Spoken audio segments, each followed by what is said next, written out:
All right, we're starting the pre-show, Nick. Can you tune in? We should be live. We're not live yet? University Union added an event. Hassan Minaj. Don't know who that is. Yeah, can we mute it? We're on the pre-show now. Hassan Minaj, he did the, he's one of the new Daily Show correspondents. Oh, because Twitch is making money off of our stream, so. Ah, you're right. So let us know the mic's working, if the mic's working, stuff like that. 1 second. So this is our pre-show, Max. How's it going? This is for our real fans who tune in 3 minutes early. You know, it's going. We're going. You guys deserve it, you know? I could be a bit more, David, you in? what am I saying, you know? How's it working? You can talk. How many viewers are there? I don't see any. This is Probably yeah, two. It doesn't really say any right now. It says 0? Well, that's wrong. Well, It's just total views from like before. yeah, there's 122 total views from the Oh. I don't get how, because I didn't archive it. Oh, yeah, that's weird. Maybe that's how many people... Is that the amount of people that tuned in over the course of time? I think so. Or can one person, if they tune back in, count that as multiple 2 views? views? No, I think it's total viewers. There's no way we had 100. No, because it went up. And down a It lot. kept steadily going up. Because after we stopped the podcast, it was at like a much lower number. It consistently went from like in the beginning like 5 3 4 3 4 3 5 3 But 2 I'm 4 like No, and then like I understand what you're saying, but like what I'm saying is that I checked it the night of. It said total views, and the views has changed since then, but we didn't archive anything. So I'm trying to figure out if maybe it is archived, and I just don't realize that you can access our old podcast. I don't know. What I'm doing this time is I'm recording a file right now at the same time that I'm streaming. Okay, so you So can upload it. we're gonna have a hard file for it. And I heard that in the background. So that will guarantee we're gonna be able to do them. You heard me? Yeah, I can hear you. The Wiimote, yeah, it's gonna pick up the Wiimote. The Wiimote? Yeah, I heard you. Yeah. Dude, it's a good mic we got. Anything that happens in the living room, you guys will be able to hear it. It'll pick up I'll be sure to put on some porn and blood. the quiet fears of the heart. The quiet murmur of a broken heart. So when should we start? We have like 2 more minutes until we start. 2 minutes? Okay. But I feel like nobody's gonna tune in on time. Max, you should probably sit up. Because James is a Doesn't lot matter. louder You than can you are. just. He's a lot louder than I am. Okay. Plus, it just looks good to sit up. You look attentive. The audience wants to see it. Okay. The Kind audio. of blend into the couch. I'm just ahead. Well, okay. Do we start it on time or do we start it when people tune in? Because if we start it on time, No one started yet. nobody's gonna. We should be starting soon. Yeah, because you're right. But if no one's here, then they're What's missing the the content. point? They're missing all the content. Although it is archived. We got Wi-Fi back and they're playing Mario Kart. Hell yeah. I'm just kidding. Dan, what was that noise? That was- Dan's that was gotta me. have fun. So do we start? How's your day? It was pretty good. Yeah. I had Feel anything today? I slept until like 10 a.m., which is irregular for me. Nice. What is David saying? What's your viewers? But I think it's just me and Nick. I don't see Yeah. it. Have you started?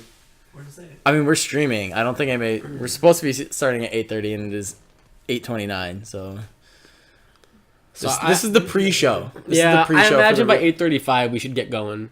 At the latest, you know, let the stragglers walk into class. Yeah. You know?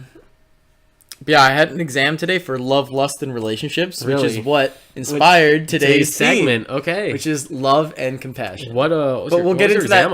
I guess we'll hear about it later. I only went to like 2 lectures this semester because it's like an SU class. Yeah, of course. So it was all like Oh, yo, don't shit on the SU viewers. They might hear us. it was mostly about family influence on your current love life and how you form a family in the future. Yeah. It's a lot based on it's either insanely similar or in stark contrast to mechanics of your family growing up. Is basically how your family when you grow up ends up as the 2 binaries. the Gender binary. 2 genders. A very different family or the same family. But I mean, how does that... So like say I mean, what's going to determine if you're going to have a stark contrast? Is it a bad family experience or a good family experience? that's how you perceive it. I'm gonna get charged. So like say your dad screamed at you all the time. What if he didn't? What do we got? We got 3 viewers. Yo, welcome to the show. You know, James is talking about family dynamics and how your perception of your own family is going to influence how you have a family later on in life, if you choose to. Though, because there's no way it's gonna stay quiet. Maybe we should. Do we have a different background? Do we have a more? I think it'll be fine. All right. It'll be fine. I changed my mind. We're in a very social space, the living room. People like to hang out and we like to podcast. So what I'm saying is the family that you form later in life is full of a lot of features and mechanics Right. that are either in direct accordance with or in stark contrast with features and mechanics of the family that you grew up with. So say you had a dad who screamed at you a lot. Maybe That's I'll be either that person. you probably aren't going to like that because it's it's negative feedback to something that you're doing. But that you will either instinctively do the same thing towards members of your family in the future, or you'll be very against it and very not receptive of it. And that depends on your psychology of how you react to it. Seems pretty straightforward. Yeah, I mean, it's pretty. But everything I think a lot of social behavior and a lot of psychology is like straightforward because you're like, yeah, That's how I it do is. that. Everybody does that. yeah, exactly. Everybody There's does not- that. But it's there's the science of what everybody does. You're just trying to start understanding it. Yeah. It's like gravity. It's like, yeah, man, things fall. But like you can develop Why? a you can Why develop- do things you can fall? develop a further No, understanding. you can't.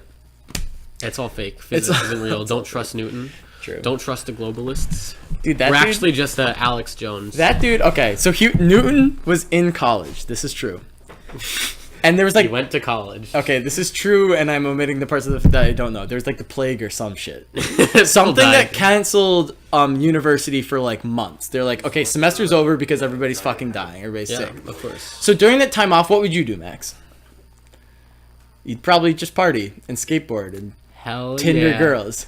Hell yeah. Okay, He laid the foundation for both Newtonian physics and invented calculus during his time off from school. Okay, he but went it's fucking so- hard. it's so he went much- hard. So much harder to develop some new theory or Don't fucking hit the mic stand. some new theory or interpretation loud? of how the world works Okay, yeah. because it's already so advanced. So to make any like new real contributions to a science, you already have to be extremely specialized. So I mean, That's what I'm everybody not who saying- wasn't Newton was but- saying sure. during spring break. They're like, dude, we're already far enough. No, I don't know if Dude, this ain't we're far on the enough. I'm just cusp saying- of I'm not quantum mechanics. I'm just saying I'm not gonna go home over winter break and be like, huh.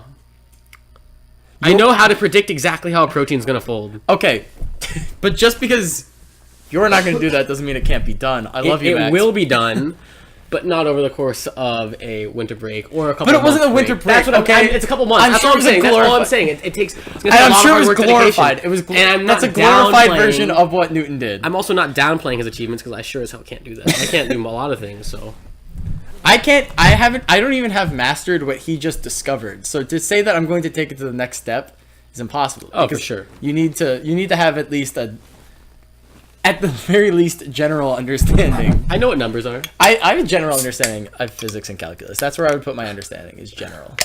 There we go. I have a general. I know Max what. keeps slamming things down on the mic stand. Just wait for the delay, Nick. You're gonna hear it. Waiting for our home viewers.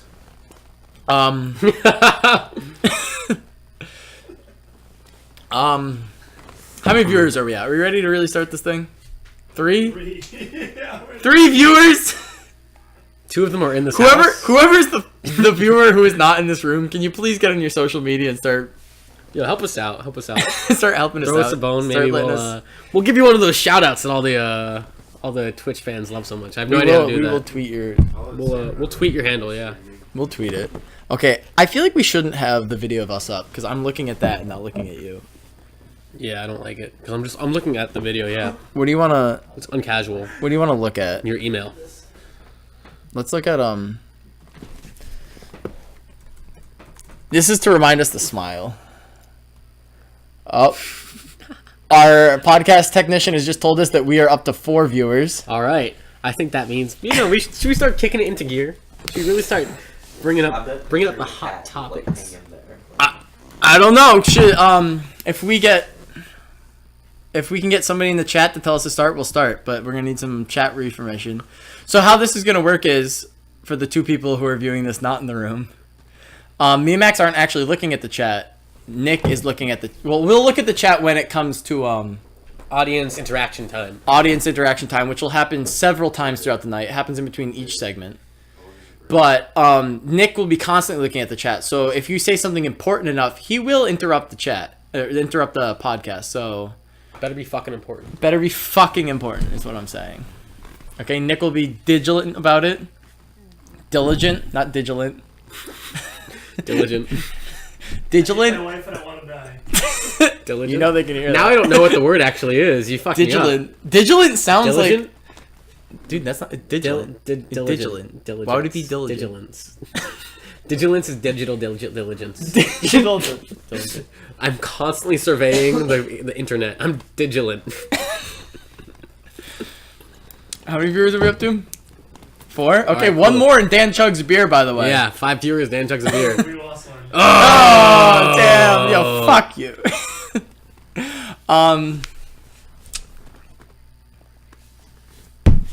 Damn. Oh, it's not that delayed today. Is it not? I mean, it's like 3 or 4 seconds behind. Damn, that's not bad, because before it was like 10. 15, yeah. Mine's slower than that. Well, For real. listening ears, and it sounded like it was. Can we get some, I don't know. He said chug beer, like I think we're gonna 3 retweet. or 4 seconds after. All right, we need to do. We got 5. We got 5. We got 5. Dan, you about to chug a beer? Alright, we're starting it. For all We're of you, starting it. It's going. It's on. This is it's on like Donkey Kong, okay? on the line. 5 subscribers, we'd like to start out the podcast. Thank you for joining us. Dan's gonna chug a beer, so stay tuned. Dan, the Budweiser's over there underneath the backpacks. Every 5 subscribers, Dan chugs a beer. Every 5 viewers, man. Every 5 viewers. Viewers, yeah. Every 5 viewers, Okay, Dan Dan, come chugs on. a beer. So Haste makes tell your waste. friends, get it. Let's get up to 25. Let's have them chug 5 beers.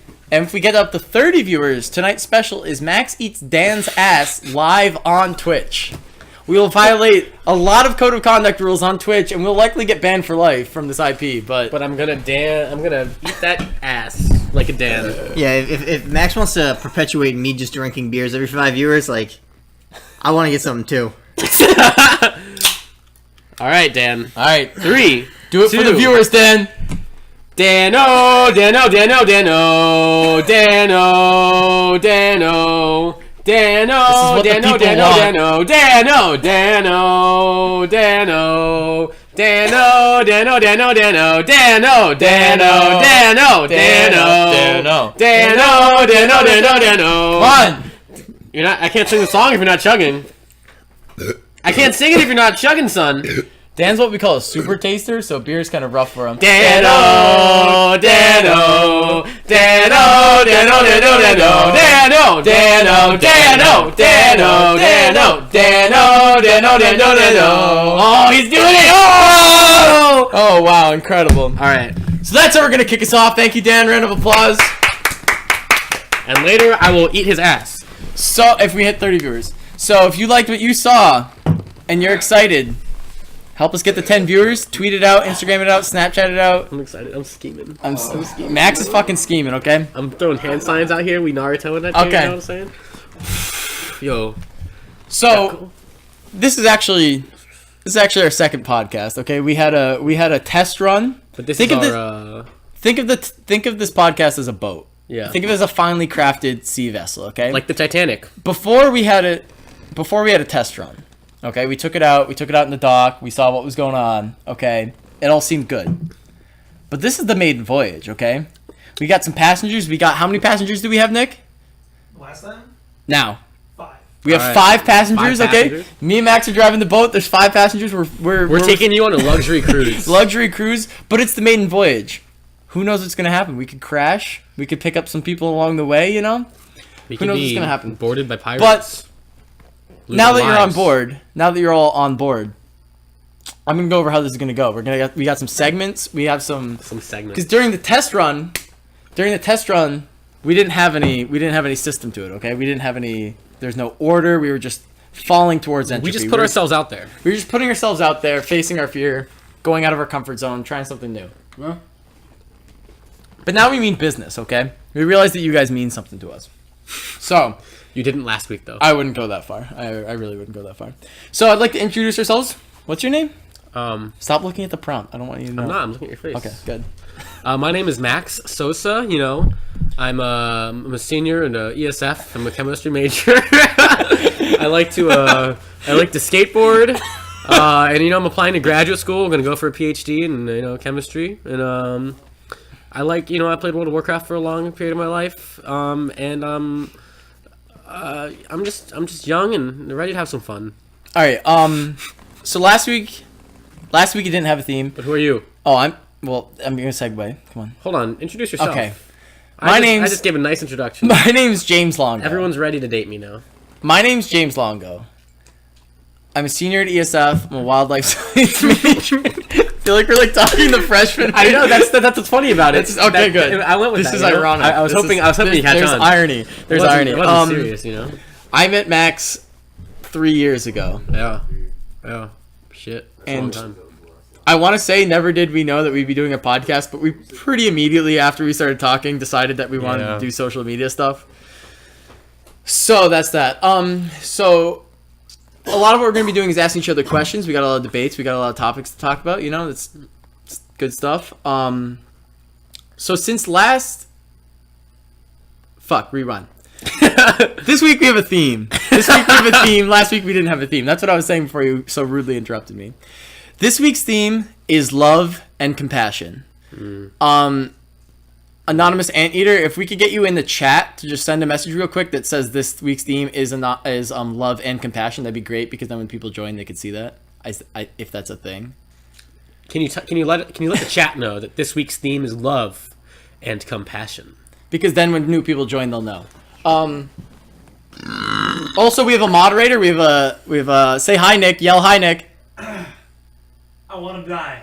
That's our podcast technician. He'll be moderating the chat and keeping track of viewers. Every 5 viewers, he's going to notify us, because Dan will chug a new beer, a whole beer, every 5 viewers. He's going to let us know if important things happen in the chat. He's going to keep track of questions for us, because in between each segment, we will have our audience interaction.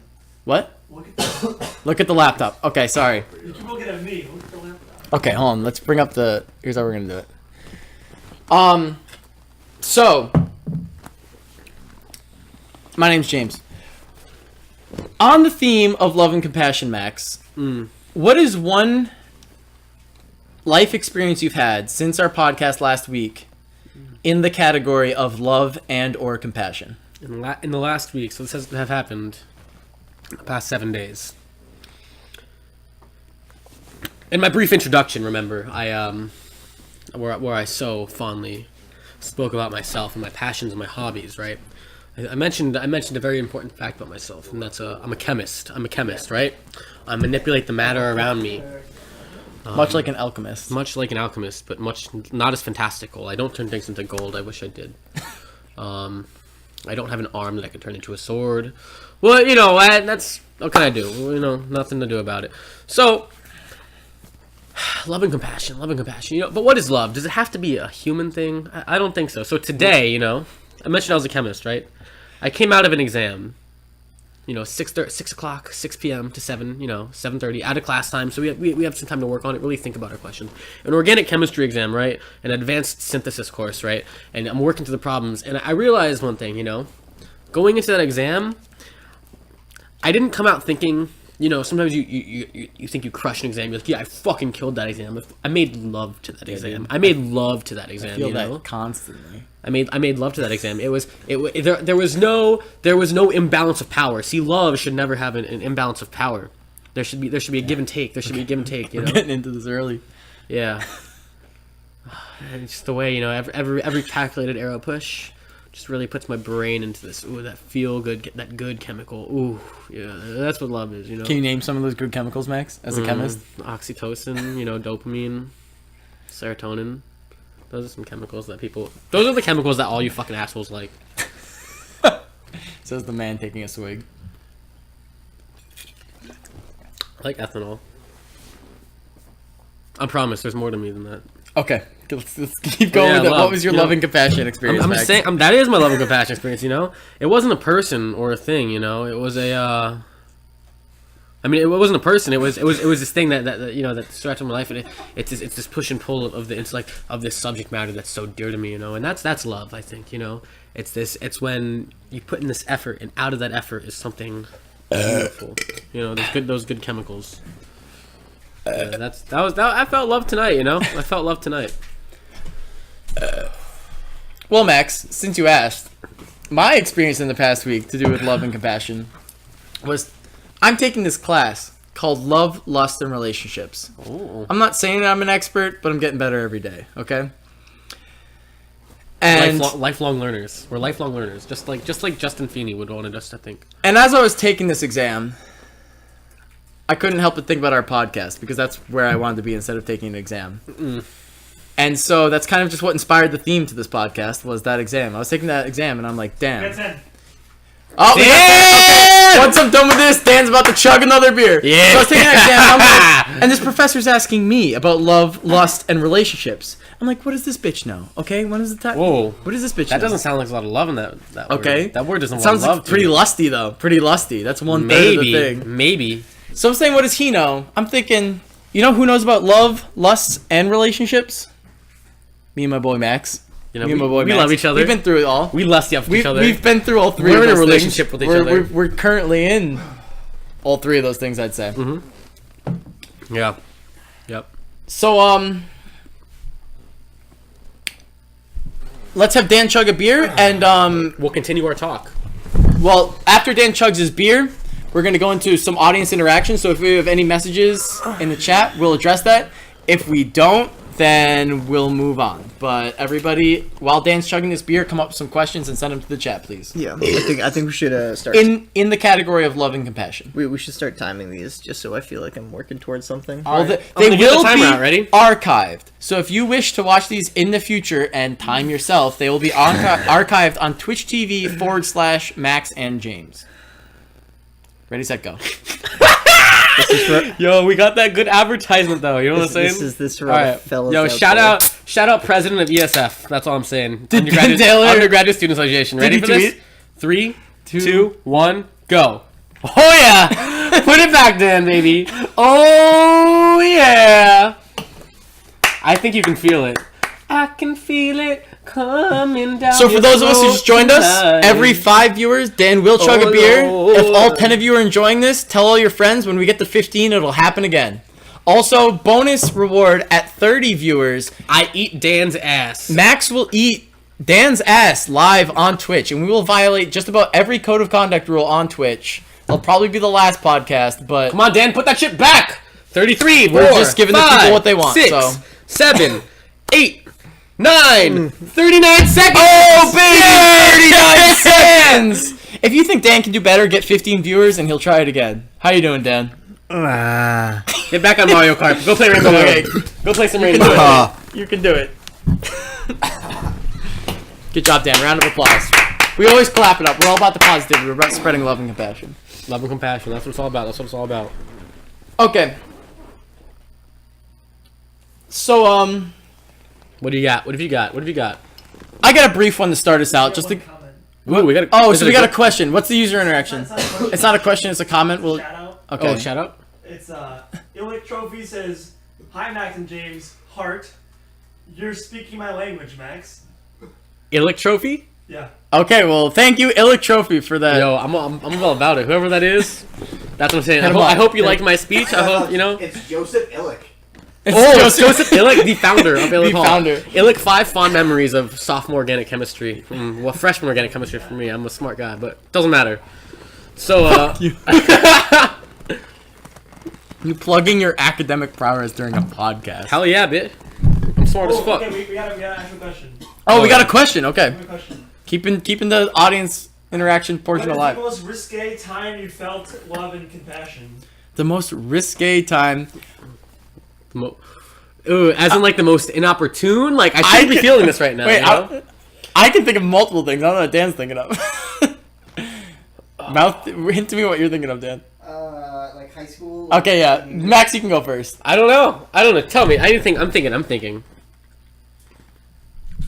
Let's just say Who can we see? I don't care who's viewing. It's the same person. It's the same person. The most risque. What was the question? Phrase Time again? you felt love and compassion. What is the most risque time you felt the love and compassion?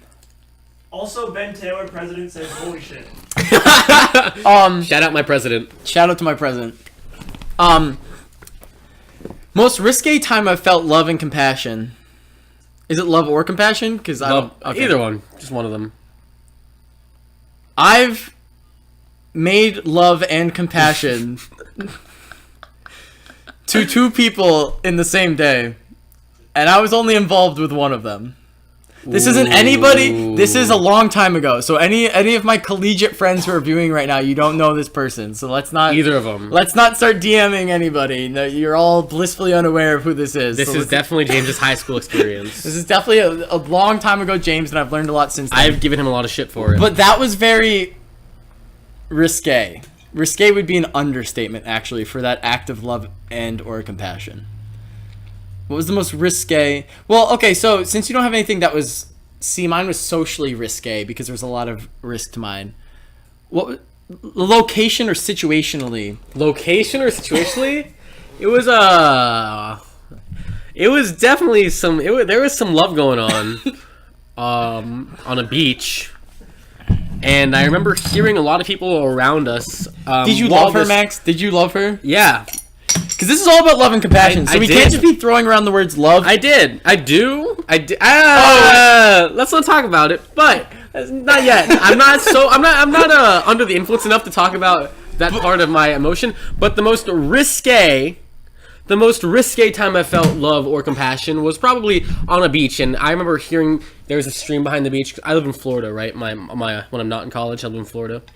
Hollandale Beach, if anyone knows what I'm talking about. You know what I'm talking about? Hollandale? No, what am I talking about? What the fuck am I talking about? Dania Beach. There we go. Dania Beach. You know what I'm saying? You know, by the Dania Pier, you go through the little, the Cocoa Plum.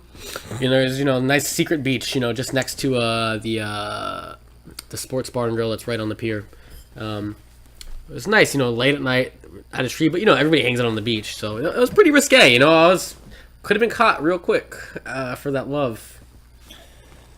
It's pretty risque. Okay, is that all the questions we got? Is that our audience interaction? Okay, so we're gonna go into the we're gonna do a little bit of debate soon. So we're gonna go back and forth with questions, and we're gonna debate, and we're gonna find the truth. Okay, so during that time, we're all about the audience. The government is lying to you. It's all about you guys. It's all about the audience. So during that time, I want your guys' feedback on who's correct, and I want questions because in between, every so often interspersed, we're going to take some audience interaction. So I would love to see...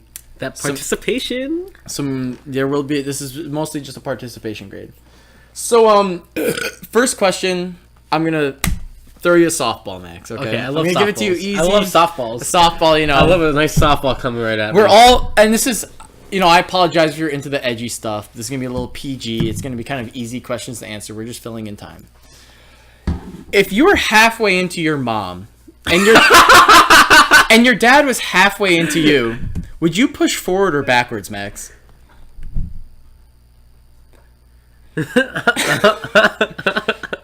Just a warm up. Just a warm up.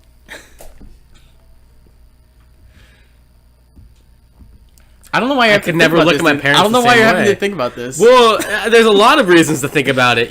Just who do I want to ruin the relationship with more? You don't have time to think about it, dude. I'm gonna push forward. I'm gonna push forward. I'm a mostly straight man. Sexuality is a spectrum. I've never had a penis inside of my anal cavity. But you do in this situation. You have a half in. In this situation, you have a half in, and to want that to continue. But let me remind you, you're also half into your mom. Yeah, but you're doing the thrusting. Nobody else is thrusting. See, here's the thing. I know that being inside of somebody's genitals feels nice. And I don't want it to be the person. Remember, this is in reference specifically to your mother. I know. I don't want to do that to my beautiful, not attractive. to my mother that I love dearly, who's always supported and protected me. But I also, I feel like me and my mom can get past that. I don't think me and my dad. Well, they're all present. Everybody's present. Everybody's painfully I present. guess they're all past the situation because they must have prompted it. I don't know. They both have to have been okay with it if I'm in the middle. That's all. No, I'm they're saying. not. I'm not If saying I'm they're in the okay middle, with it. if I'm in the middle, they're for some reason they're That doesn't mean they're okay with it. Just because it's happening doesn't mean they're okay with it. well, you know, they've And they might have a preconceived notion of which way they want you to go.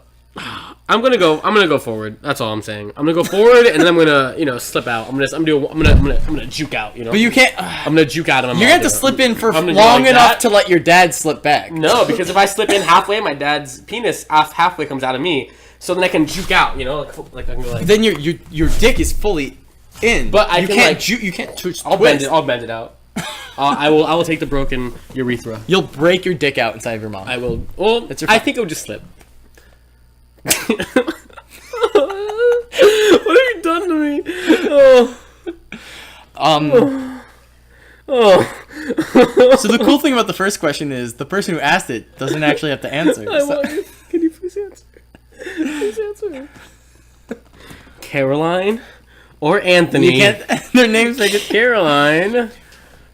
What I'm saying is, and this is in contrast to you, I'd have to push back because I feel like my dad could take it better than my mom, and I feel like my dad would understand. He'd be like, "Son, this is something we had to do, and it's just better. I wouldn't want to." I can hear your dad's voice.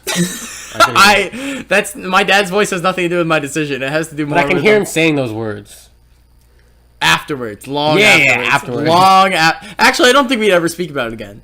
It would just be It would be this. It would be, son, you did the right thing. Okay, you did the best. Okay, not the right thing. You did the best thing you could do in that situation, and I raised a good boy. Okay. I want to be a good boy. So that was our warm up. Max, do you have a question for me in the category of love and or compassion? Would you die for love? I want to know, would you die for love? And I want you to really think about that because it really makes you define what love is before you would die for it. Damn, yeah, because I was going to say, this goes into a lot of things. What kind of love, It also depends what kind of love. That's what I'm saying. Like, when I think... Basically, a similar question is, what would you die for? And where does love fit on that spectrum? So, see, I think there's love for a significant other. And I think there's love... Wait, hold on. Our podcast technician is interrupting. What's up? Okay. Zazzlebar says, "Bruh, I'll die for a McChicken." Retweet. Next question. Yo, Zazzlebar, shout out McChickens. Okay, on the topic of love and love lost, love unrequited. McDonald's was selling these Buffalo Ranch McChickens for a while, and I went back and they weren't selling them, and my heart was broken because they were fucking delicious. And McDonald's had the whole Szechuan sauce thing, dude. They're all about breaking that love. I know. But I think there's something to be said for pursuing somebody who breaks your love. We got one more. You got a question? You ready to die for skating, BB? Am I ready to die for skating? Max, I don't think we know who that question was directed to. It could have been. I would die while skating, gladly. I don't know if I would die for skating, but yeah, I'll put it at that. I would gladly die in a skateboarding accident. I don't know if I would die for skateboarding, as much as I love it. So I don't know if I would ever die for love. I would die for because I definitely wouldn't die for love in my country. We'll go into this later, but I would die for true love. Like, what is true love? True love of what? People? We need to go into it more later, but just the comparison is like... Yo, speaking of love, my hat has a heart on it. That's cute. Unplanned. Max didn't know the theme until he came over, so he couldn't have possibly planned for it. What I'm saying is... But maybe this says something about me. I believe that I've loved some of the people... I believe that I've loved, and any viewers who know me can interpret this however they like. I believe that I've loved 2 of the people that I've dated, very specifically. But I wouldn't die for them. I wouldn't die for them. No. I don't know. Well, okay, and this isn't even letting them die instead of me. I wouldn't die for them. Now you take Dan over here playing Mario Kart. I would die for Dan. But is that because of love, or is that because I inherently think that Dan contributes more to the world than I do? You wouldn't die for me? Of course I would die for you. But Bitch! I'm taking Dan as my case study. Do I think that because I love Dan, or do I think that because inherently Dan has more to offer society than me? I don't know. He's just playing Mario Kart right now, not podcasting. You're right. That isn't contributing. He's not contributing that. What are you gonna say when I set all the Mario Kart world records? Listen, all right. I'm never gonna set the Mario Kart world records, but Dan might. I think that his life, just for that fact alone, is more valuable. So I'd say there is a level of love that I would die for. But it's very rare. It's very rare.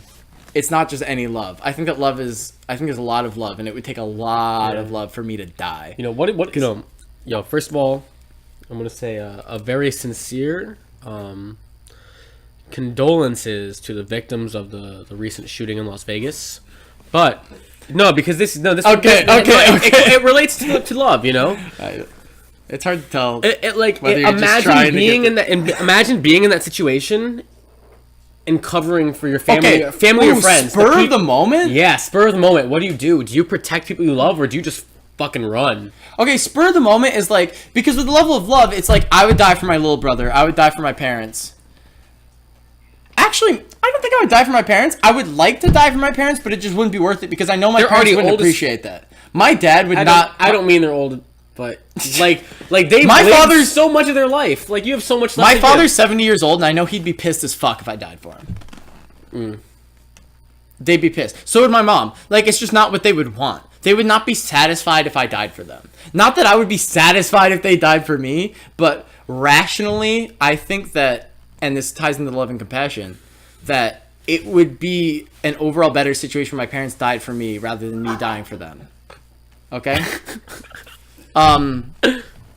So in the spur of the moment, I think I would be, just in terms of my stupid personality, far too quick to die for people though. Spur of the moment, I think I would be like too much of a hero, but I think that doesn't have to do with compassion. That's more flight or fight. Yeah. That's not the same argument. But I wouldn't help. I mean, but that also like makes me wonder, like, would I help somebody that I don't love? Would I be there for somebody that I don't... In what situation though? Would I help like, them? You know, of course, I'd like throw them a few bucks. And like, you know, in like one of those like flight or fight, like I'm about to fucking die. Am I gonna help somebody that I don't know, I don't love? You know what I mean? Somebody that no connection to.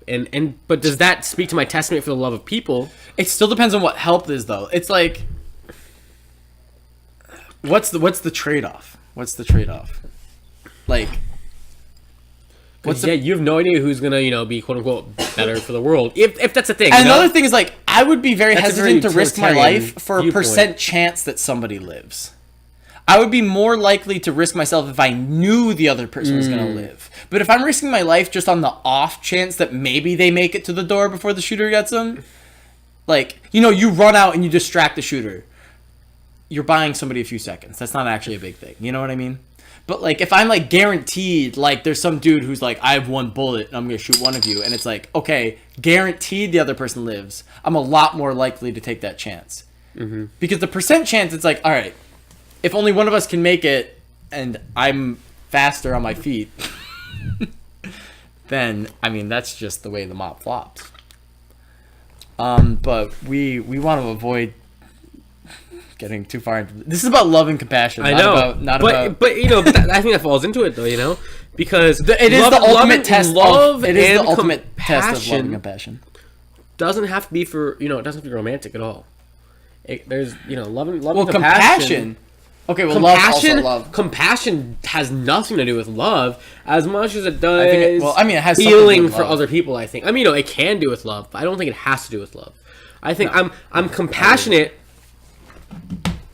you know, for people, who are in a hard situation and a tough I feel time. that. And in the same way that I might try to empathize with them. You know, sympathy is bullshit. Don't fucking sympathize with people. I don't agree with that. You should try and empathize with people. Sympathy is pitying people. Empathy is really connecting to somebody's emotions and feelings. You know. I think you can empathize and sympathize simultaneously. Yeah, no, that's true. That's true. Because you know, sometimes you just don't, you don't have the capacity to empathize if you don't know what that feels like. You can try, but you know, you should always try to aim for empathy. Because sympathy. Okay, but yeah. I'm gonna use the restroom. Oh, okay. Dan, get over here. We got our backup co-host. Would you die for love, Dan? I mean, like, I feel like I'm in the same boat as you, where I would like take a bullet for someone, like without like knowing them.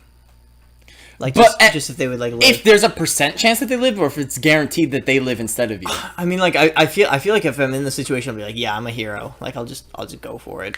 Like, there's. But is that love and compassion, or is that fight or flight? Is that you just having lots of testosterone and self-confidence to think that you should be the one to handle that situation? Or is that the compassion of valuing somebody else's needs and wants over your own? I mean, one hand, I watched like 400 episodes of Naruto this summer.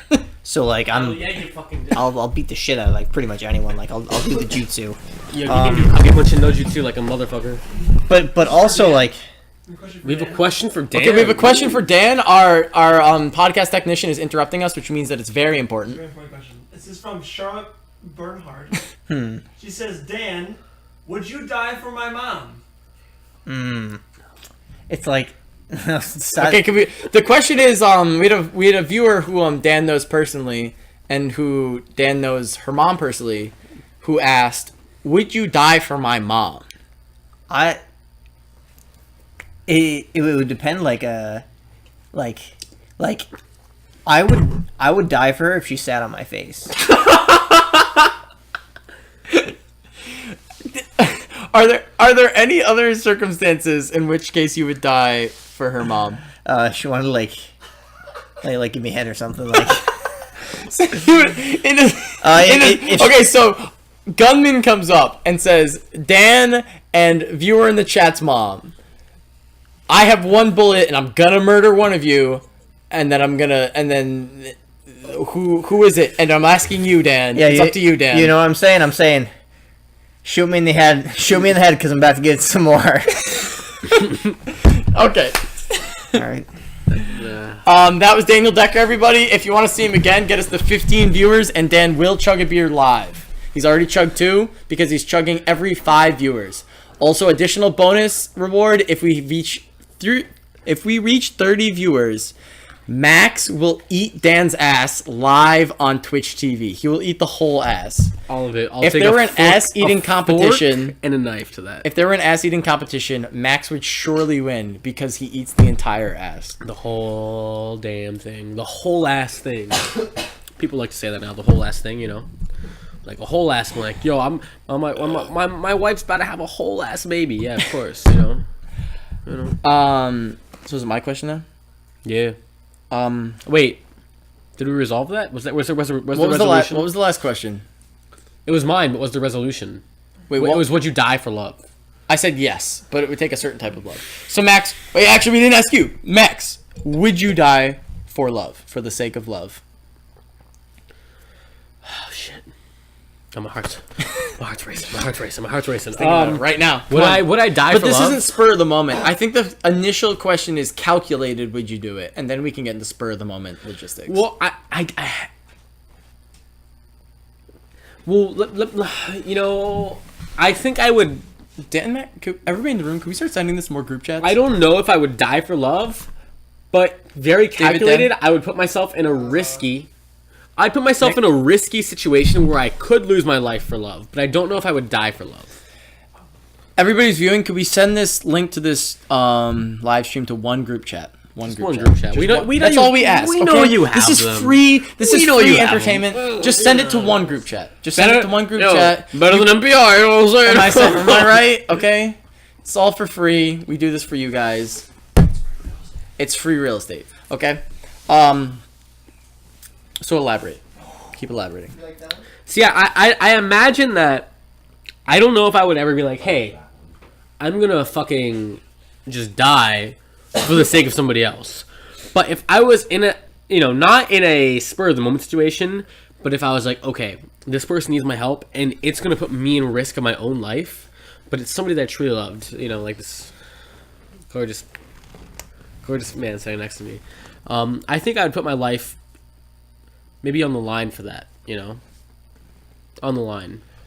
But I don't know if I would willingly die, but I'd put myself in a situation where it's possible. It's possible.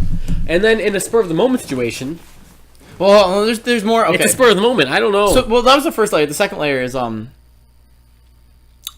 percent chance versus guaranteed. So you have the thing where the guy has the one bullet and he says, "I'm going to kill you, or I'm going to kill this person who you care deeply about."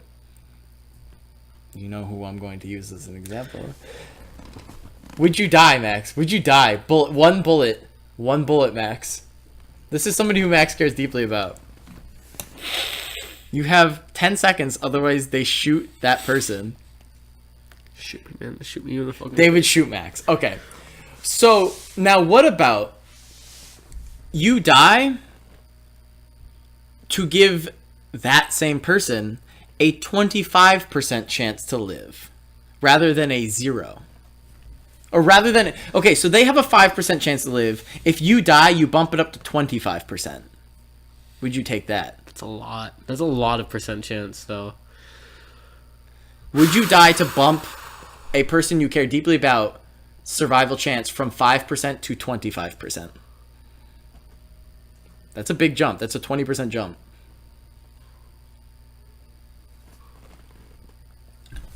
Two pretty low percents, but 25%, that's 1 in 4 versus it's not that low. That's a multiple choice exam. In middle school, I had a multiple choice exam or multiple choice quiz in my math class. I didn't know anything in that class. I got a 100%. I guessed on 10 questions. I had a kid I was in advanced chemistry in 10th grade. I had a kid. Were you? You're not good in chemistry now. I'm good. I've been good enough. Okay, anyway. I don't take chemistry now. He said I'm not good at chemistry, but what he meant is I don't take chemistry. I've been good at all the chemistry classes that I've taken. I had a kid in my class. It was 32 questions, true or false. My classmate got a 0%. He got a 0% on a 32 question true or false exam. 0. There is no reality. I don't care if you guessed. I don't care if you tried. I don't care if you guessed and you tried. That's horrible. What a fucking idiot! I hope he dies. It's not even like that goes beyond being an idiot. Love for that. Okay, here's how I feel about people who. So I heard that last year in a general chemistry course at our school, somebody got a -8, and somebody was trying to blame the teacher for that, and I was like, okay. If you get a -8 on an exam, you deserve that. You're a fucking idiot. That means you're an idiot, but also you're unlucky. Yeah, it's like you just on any exam. Okay, here's a good question. Really quick though, because it's not on topic. Do you think on any exam, you could get a positive value? On any exam? On any exam. Yeah. About anything. Yeah. Even if it's like long response only and you have to show all your work. Yeah. You could get above a 0. 0 isn't positive. Okay, you have to get above a 0. No. Okay. No. It's a topic you know nothing about, written in a different language. Definitely not. Okay, well then that's what I said. I said any. But okay, any exam doesn't mean any language. If it's another language, it's probably not. Okay, but then it's like testing two things at once. It's in English. It's in English. Okay, how about that? That's unfair. It's in English. I don't think I could do it in an advanced math course. I was just about to say an advanced math course would be your best bet. Because at least but if it's something you have foundational. I'm saying if it's in a scientific field and you know nothing about it, then you're fucked. Because it's not even numbers. With a math exam, you can at least be like, all right, there's a level of not if you're doing like abstract algebra or something, or But at least there's elements you don't have numbers. You're just using like pure letters. But there's elements of. Yeah. I don't know. Okay, anyway, let's get back to So regardless, the last portion of this question is spur of the moment. Like it's happening right now, and you're standing next to somebody you don't know. How do you react? How do you think you would react? You know. can't say for sure. You can't say for sure. There's a person or multiple people who you really don't know or you don't know very well. How do you act? You certainly don't love them. You certainly don't love them, and you certainly don't have compassion for them. Yeah. How do you predict? Most people. How would you predict? Yeah, most people you don't love or have compassion for. How do you predict you would react in that situation? You can't say for sure, but how do you predict? I'm fucking gone. You're gone? I'm gone. I have to agree. Why? I value myself a lot. I value myself a lot. But you don't know the value of the other person. I don't, but I value myself a lot, and that's the only thing I know. And I'm not gonna bet my value against somebody else's. I'm telling you, in that moment, the first thought that occurs to me is, I'm fast.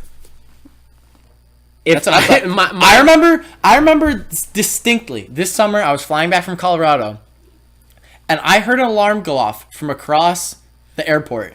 And I know for a fact, I took a quick scan. I remember, because I was standing on the rightmost side of it was like a large corridor, and I was on the rightmost side. And I took a quick scan to the left, and it was like 1 second, but it was really quick. And I thought, I'm the fastest one.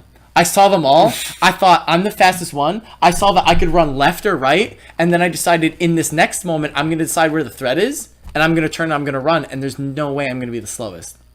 I thought all of that in less than a second. Be that right, be that wrong.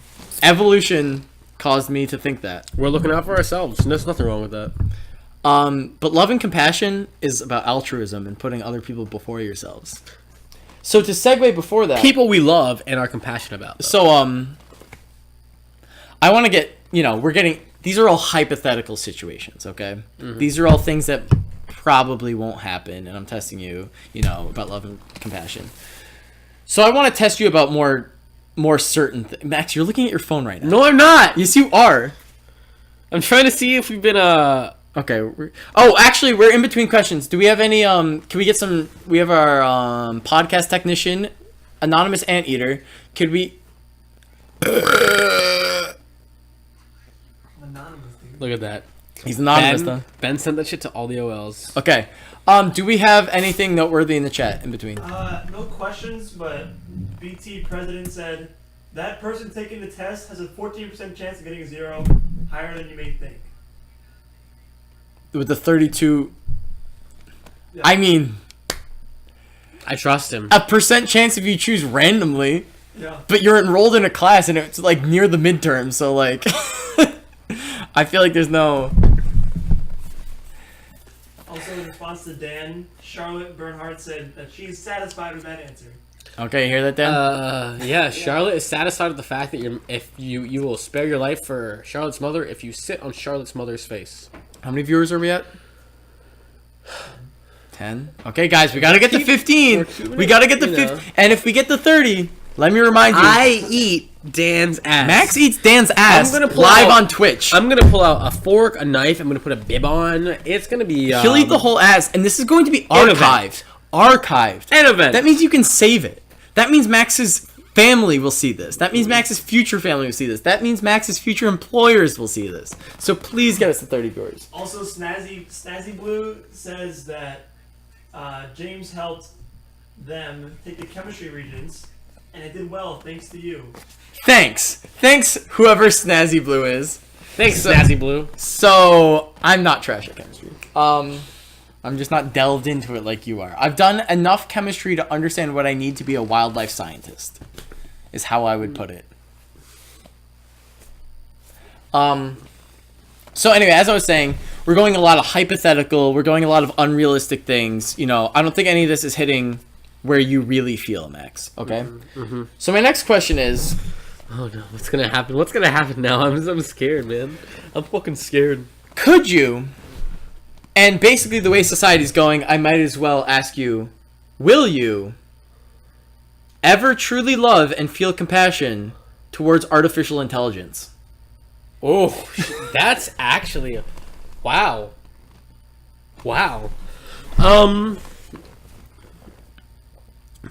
So lay it on me, dude. Lay it on me. I want to know how you're feeling about this. That's really hard. I want to know how you're feeling. Answer. We're on the cusp. I'll fill the air while you're thinking. We can think of the sci-fi that's involved with that. It's not even sci-fi. I know. Hold on. Let me get to my fucking point before you interrupt me so rudely. You dickhead. Okay, I'm I just can say trying. these things because I love We're him. co-hosts. Because I'm Max. compassionate We're co-hosts, about him. Okay, and conflict is not bad in a relationship. It's how you handle the conflict. That was one of the questions I had on my exam today. Really? Yeah, Nice. I hope I got it right. I I hope that's true.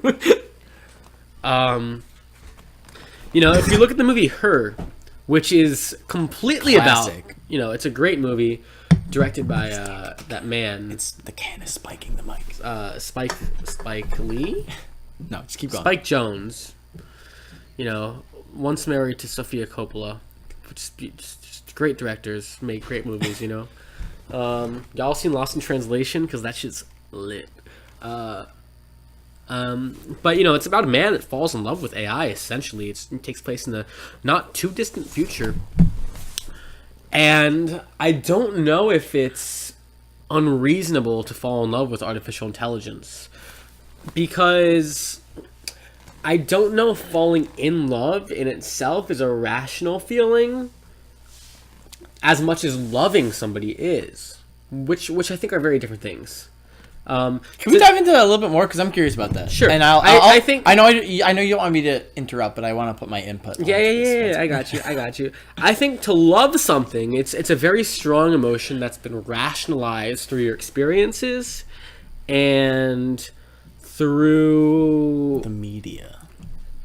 possibly the media, your outside influence as well is going to determine what you love. But to be in love with somebody, I think comes from a lot more irrational place of that inner self kind of making these decisions for you, even if they're not rational, you know, even if they're not logical, they don't make sense. But because you quote unquote love somebody, but if you love somebody, you can make rational decisions. But I think if you're in love with somebody, Can I get the black water making a logical or rational decision is harder. And I think it becomes similar to infatuation when you're in love. Infatuation, in love. I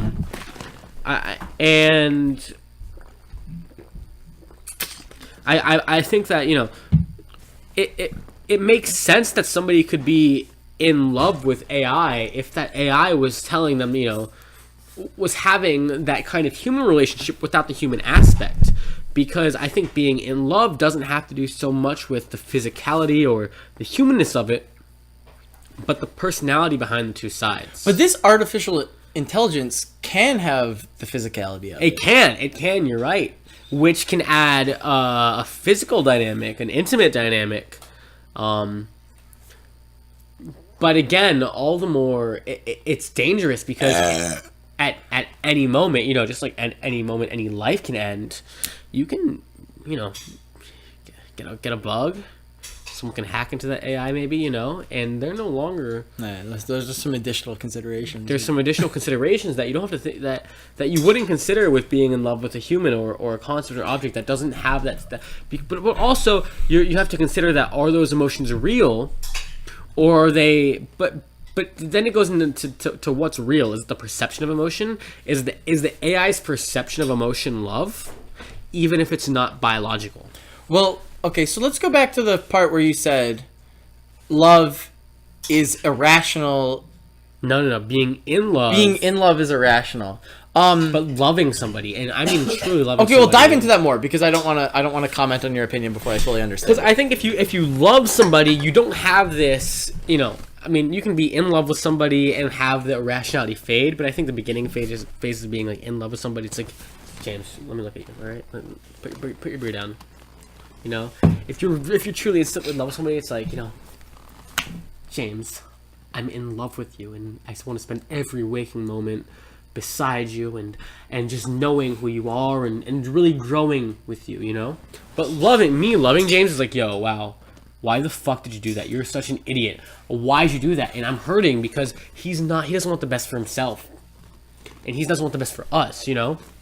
But so are you saying? And I think being 15 viewers, son. No, we're gonna finish this though. We're gonna finish this before. But So- once we're finished with this, Dan will get. yeah. Now that we've reached 15 viewers, Dan has to chug a beer, but I'm gonna finish. So whoever's joining us, every 5 viewers, Dan will chug a beer live.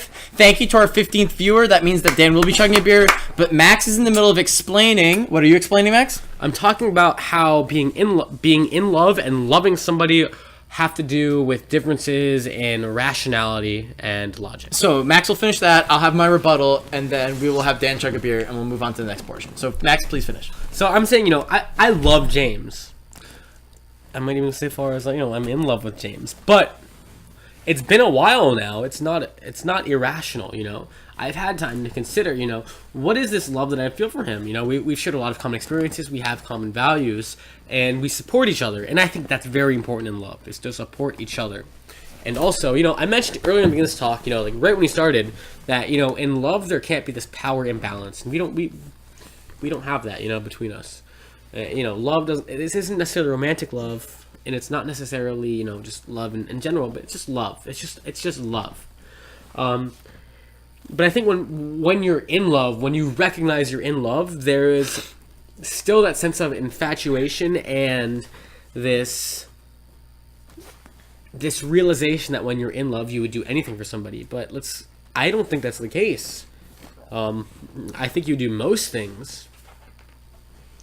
And this is a good segue, but let's have to what I have on my mind for James to answer next. But let's have Dan drink this beer. Okay. Yeah. Let's have Dan chug. Let's have Dan then drink the beer. I want to Okay? ask James Let's give a the question. people what they want. Do we have a That's beer? what they're here for. Okay, hit him up with a beer. Okay. Are we gonna time this one? What was the last one in, Max? 39 seconds. Okay, I'm gonna go relieve myself. Max, if you could moderate this. Yeah, you better come quick. I'm gonna break 39. Okay. Yeah, state your last time. Hype them up. Yeah. Tell them tell them to share in the group chats. Yo, all I'm right. pretty bad at chugging beer.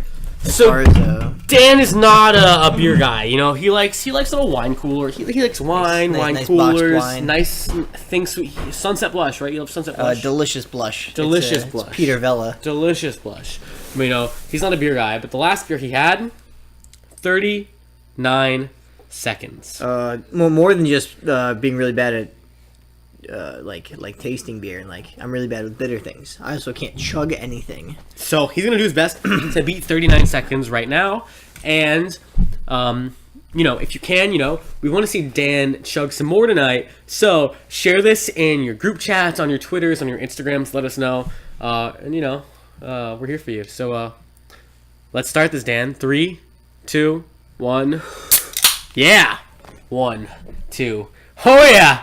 Dan's at it, baby! Dan's at it, baby! Oh yeah! Oh yeah! Big boys drink beers! Yeah! Big boys chug beers! Whoa! Big boys chug beers! Yeah! Yeah! So there's this video. There's this really famous skateboard filmer. His name is Beagle, and he was actually getting filmed doing a skateboard trick. And the filmer of him, he broke his board, and he was like, "Big boys break boards! Yeah!" So I'm like, "Yo, Big Dan drinks beers! Yeah! Big Dan chugs beers! Yeah!" Did he do it? 33! Woo! 6 seconds off of his record. Get us to 20 viewers. See if we can't get down to 30. Yeah. Dan, good stuff. Good stuff. Get a PR every time. All right, Dan, back to Mario Kart. So, that's a good segue, though, because I was talking to James about, the irrationality and logic of love and being in love, and maybe what's the difference, and what are we supposed to feel, what are we supposed to do. So what I have to say about that is you talk about two separate segments. The beginning when you're infatuated, and you have the honeymoon stage is what most people call it. But I'm saying also loving somebody and being in love itself. That's past the honeymoon infatuation stage. But I think when you recognize you're in love, I think it redevelops that infatuation as well. But I think that you're never past that first stage where you're like, all right, now you're in love. I think it's a constantly moving thing. You need you're constantly moving past that last stage of love and into the next stage of love. Yeah, and love is dynamic. And so you can't just go Relationships straight. are dynamic. Very dynamic. So you can't just be like, all right, we don't have that stage, we have this stage. I think you're constantly cycling. So maybe the first stage tends to be more infatuated, less informed, more passionate. But I don't think that's to say that once you move past that, you move to the correct stage, because now you have whatever you're doing next. I never used the word No, correct. I know. I'm just saying, I think it's cyclical. I think you need to keep working on it. I think that, personally, something in retrospect, which I'll move on more to the significance of why I say retrospect.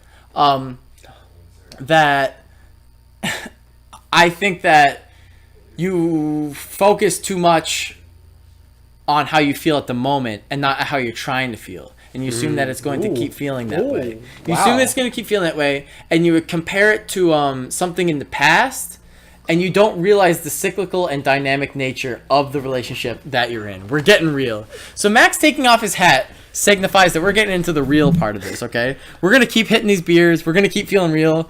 And Max, before the podcast privately, and I'm going to now say it publicly, said that he might cry during this podcast. So if we could get some more people in here, if we could get some more questions, you might just be able to push Max over the edge, and you might see some tears fall. So, I want to feel, you know. I'm trying to do that. We want to feel. This is all about. Really break the crust off my cold heart. But, you know, remember, I had a follow-up question to what I was talking about, remember? Well, okay. Do we have any audience interaction before this follow-up question, Nick? Not yet, but give him a second. But 2 people did say that they're proud of Dan. So. Okay, we got 2 people proud of Dan. Round of applause for Dan. Round of applause for Dan. Okay? Thank you, Dan. And if you're proud of Dan and you want Dan to do better like we do, help us get to 20 viewers. You know, the more you practice, the better you get. It's true with almost everything. At 20 viewers, Dan's going to chug another beer. But you know what else is true of 20 viewers, Max? No. You're that many viewers closer to 30 viewers. And you know what happens at 30 viewers? I'm going to eat Dan's ass. Max is going to eat Dan's ass live on Twitch TV. We're going to violate the code of conduct. We're going to get kicked off Twitch. This will be the last podcast. So if you like us and you just want to see Max eat Dan's ass, follow us. No jutsu. If you don't like us and you want us to not legally be allowed on the internet anymore, get us to 30 viewers. Win-win either way. I don't care how you feel about us. Just one post to group chat. Yo. Just find your group chat. Okay, everybody has their group chat with their tight friends. Wherever you send the memes. Looking like a snack, man. Wherever you send the memes, just send the link to this podcast. About to dip him in some ranch, you know what I'm saying? About to dip that ass in some ranch. And if there were ass eating competition, Max would surely win. Because I ate the whole ass. He eats the entire ass. I ate the entire ass. But... Okay, follow-up question, Max. You know, because I was talking about being in love and loving somebody, and... You know, when you're in love, you kind of have that loss when you recognize I'm talking about when you first recognize you're in love. You know, this is not like after you've been in love. Hold on. Sorry. I want to. and you kind of have those like, wow, I'm in love with you. I'd do anything for you. But what wouldn't you do for love? Much like the famous song. This kind of goes into the die because I would do anything for love, but I won't do that. You know. What would you not do? What is it would you not do? I feel like we already... Because the death thing is like... That's the ultimate price. But that's the ultimate price. But, you know... What's less ultimate than death that you would say no? I think that there's things that I would deny because if you do them, they're not love. What you need to do is balance mutuality with individualism. Okay? So you can't become too much of the same person. Everybody loves Jim and Pam from The Office, okay? Sure. Ideal, okay? Ideal for most. They are very mutualistic. They go together, they have all the pranks, they have the inside jokes, they spend as much time around each other. Well, actually, but what I'm saying is they spend a lot of time around each other, but not as much time together as they can. If Jim spent all of his time around Pam, he wouldn't prank Dwight. He wouldn't do that. He incorporates Pam as much as possible, but he maintains mutuality while at the same time maintaining individuality. Yeah. Okay? Yeah. So I love Max, okay? But that doesn't mean if somebody else wants to become friends with me, I'm like, I can't because I love Max. I'm not going to ever run track in my life. But I run track. But James runs track. So I guess that ties into what... You know, if James... I'm just saying, if James said, yo, Max, let's run a 5K, I would tell him to fuck off. And then... you wouldn't run just one 5K with me, dude. I'd run a 5K with you. What am I talking about? But that's you like... know, it's compromise. Because that's maintaining mutuality because we're doing something together. But to maintain individuality... Damn, we need you. Max is gone. I need a co-host. What do you think about... Because you need to be connected to somebody, and you have a significant other. They're perhaps your best friend. They're all the roles. There are a lot of social roles in your life at the same time. Did you say your significant other is your best friend? They can be. Your significant other can... Okay, hold on, Max. Not you yet. How do you view maintaining mutuality while at the same time maintaining your individuality? just drove. I don't know who it was. I'm assuming it was Isaac. Drove into the driveway as I was peeing off the stairs. And I think I peed on their car.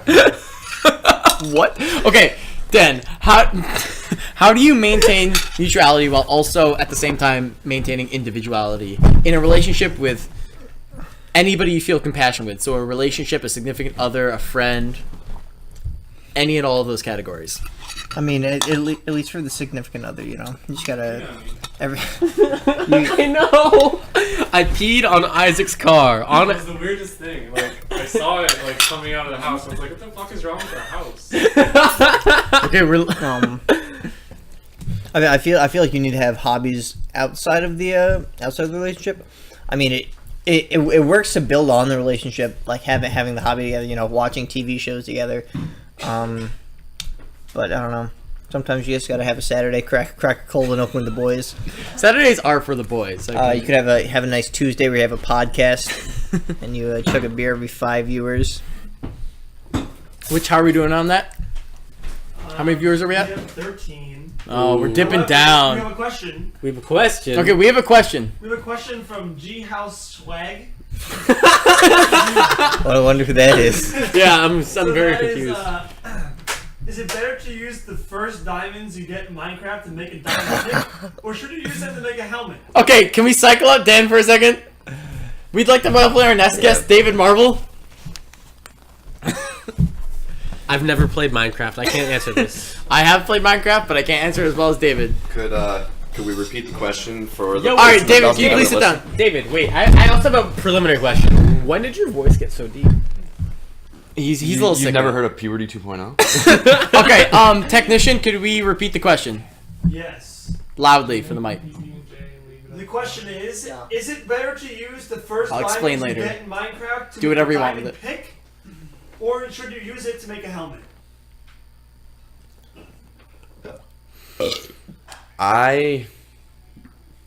Personally, I don't usually like to spend my diamonds on anything because, you know, Then why collect them?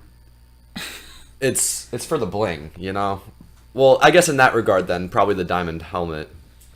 But the only useful thing that diamonds have over like iron is that you can mine obsidian, and that's the only benefit aside from like a longer mining capability. But yeah, And I'd probably go with the helmet. in relation to the podcast theme,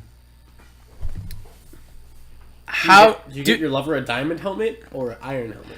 diamond in this is in relation to Minecraft for all of our non-gamers viewing. Have you ever, from your video game playing, experienced enhanced love and or compassion? Ooh, I can answer this. Okay, but David's answering first. Okay. So when like, I'm sorry, like Has a video game ever caused your IRL to enhance its capabilities for love and compassion? Oh, never mind. I don't know if I can answer that. well, Well, answer whatever you're gonna answer before Max, but David first. I only play exclusively in Christian servers, so that kind of stuff is against my policies. No cursing. Nah, but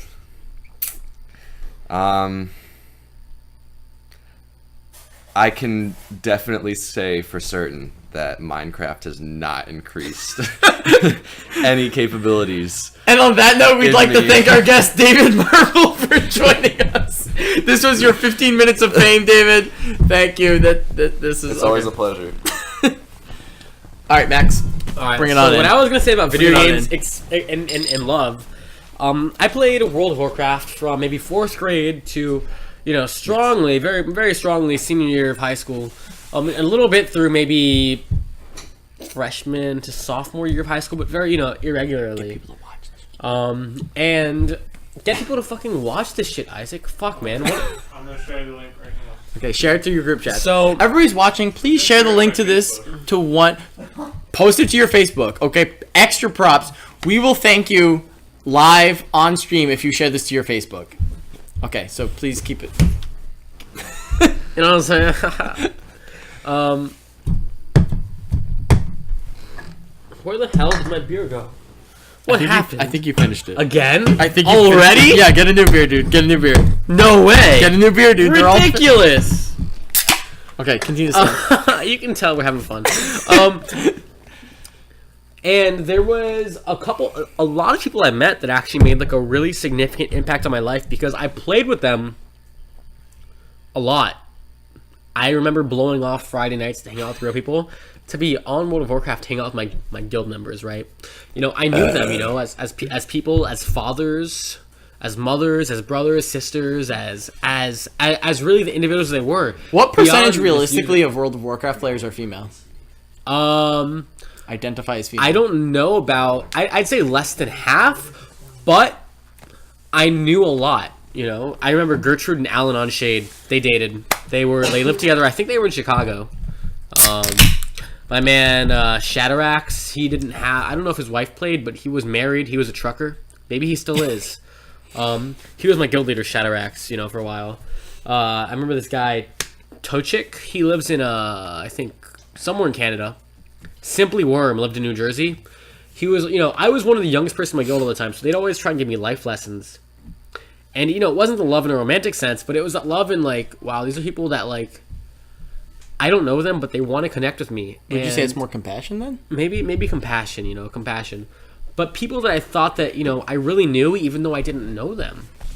Because, you know, online, we kind of don't have those inhibitions of hiding certain parts of ourselves. We just are who we are because we have the guise of anonymity, but at the same time, once that guise of anonymity goes too far and there's still an identity involved around what we portray ourselves as online, so it's not really honest anymore. We just have a different name. And I really, you know, miss those connections I made with people online, and I wish I could reach out to them and talk to them. You know, Pachip, he lives in Georgia. He was a couple years older than me. I mean, he was in high school when I was in middle school. So he's definitely graduated with college now. If he went, I think he did. I think I remember him being a smart kid. There's a guy I have. Do you feel love and compassion towards him? I miss them. I miss them.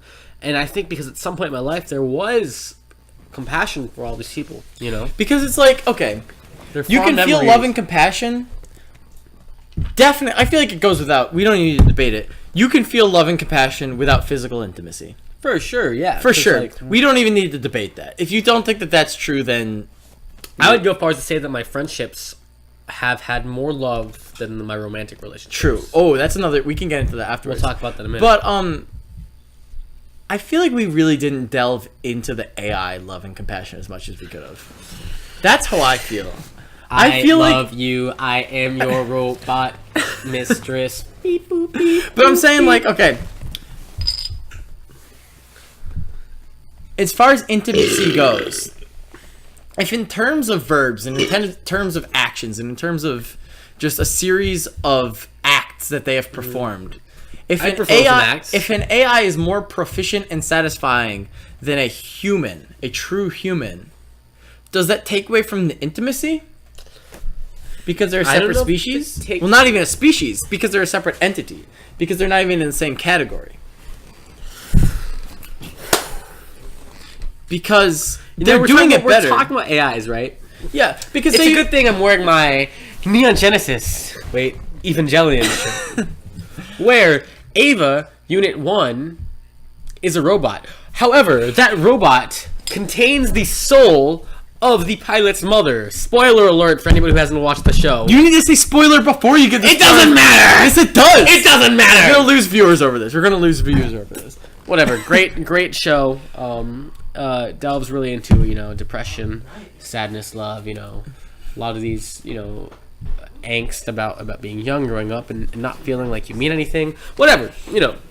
Great show, great anime, really good animation, classic. If you haven't seen it, you're missing out if you call yourself a fan of the Japanese animation art. Shorter word for that is weeb. But what I'm saying is, with AI, I think it's the disconnect between being human and being something artificial. But even the artificialness has this perception of how you treat them, but it's still not a human perception, which I don't know how I would get around that. But okay, Because I think the human perception... It's if AI can match human perception, I think it would make sense to love them. Here's who I see. If they cannot, then I don't know how viable or realistic loving an AI may be beyond being something that a niche group of people do. I've analyzed love a lot recently. Recent breakup boy over here. We're in the same boat.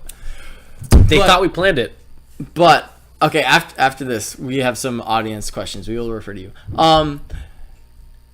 Love is kind of like a weight of scales, okay? Whether you like it or not, you are constantly weighing what you're putting in versus what you're getting out. It's always a balance. And I think that the person you're loving being humanoid, although heavily weighted, is only one weight on the scale. So say by default, okay, this person's not human, it's an AI. That puts them down because I want a human, But if you say, I want them to compliment me on this, I want them to appreciate me on this, I want pleasure on this frequency, I want this proximity to the person, I want this level of self-realization and self-exposure to this person.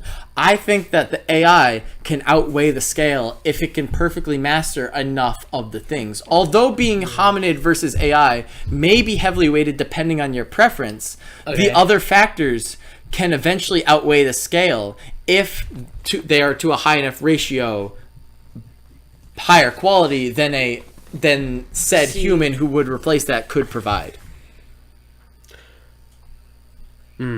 I think my issue is that in thinking about how an AI is going to treat me, I know it's formulaic, It's going to read my actions, and it's going to... Well, you don't know how it acts. It's beyond your comprehension. No, it's beyond my comprehension, but... AI will very soon be beyond our comprehension. So you can't possibly put reason on it. Doesn't mean it's not formulaic. I mean, people can be formulaic as well. AI will soon be beyond your comprehension. I think anytime you put a definition on it, you won't be able... You're just wrong. A level of irrationality in human beings that won't be present in AIs, as AI will try and manipulate the irrationality of human emotion, but will not properly emulate it. It will understand you the way humans currently understand computers will be the way that AI soon understands us. But I think it's gonna be my constant doubt is what's gonna ruin it versus the lack of doubt that would come from a human. It will combat the doubt. It will soothe it. It will round the edges. But I think that's what's gonna make me doubtful. It will round those edges, Max. All right. We'll see what happens. We'll see when it comes. Inconclusive, We'll honestly, see when it comes. But we have some user interaction. Could we have our podcast engineer, please? Podcast engineer. So, one question from G House Schwag is: can Saturdays be for more than just the boys? If yes, explain. Can Saturdays be more than for the boys? I'm gonna go solid no. I'm gonna say if it's for the boys, there's only so much room in the day. There's only so much love in my soul. There's only so much semen in my body. I was thinking about this earlier, actually. And I was you should think about it sitting up and speaking more directly to the mic. And I was thinking, Saturdays aren't just for the boys; they're for the boards, not the broads, because that would be not a nice word. For the boards, we're out there. So as in we're shredded on Saturdays. You know what I'm saying? We're doing kickflips. We're doing some nose slides, you know what I'm saying? We're doing some lines. That's Saturdays for the boards. But I don't know if I can board with more. That's just a given verb. That's just a given activity. I can board, you know what I'm saying, with more than just my boys. However, the people I know that board are boys. You always can do whatever the activity is with more than just the boys. But Saturdays. So it doesn't matter whether you're skateboarding. They're for the boys, you know what I'm saying? Okay, they're for the boys. They're for the boys. Then, next question. Oh yeah. So it's our friend Umbra Angel 11. Umbra Angel 11, an old friend of the podcast. Old friend says, "Hello, Max and James. Why do different organisms have different values of life placed on them? Why is it okay to kill some things and not others? How do they measure with our standards of compassion versus how do they taste?" That's a pretty good graph. This does really fill up with compassion because it shows how we love and compassion. Exactly. How we're compassionate about other species.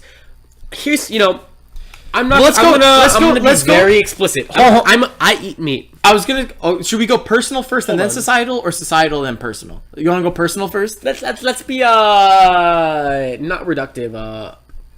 That one where you go outwards. So personal and then societal. Personal to societal. Okay, so you go personal first, and then I'll go personal. Here's what I feel about it. Right.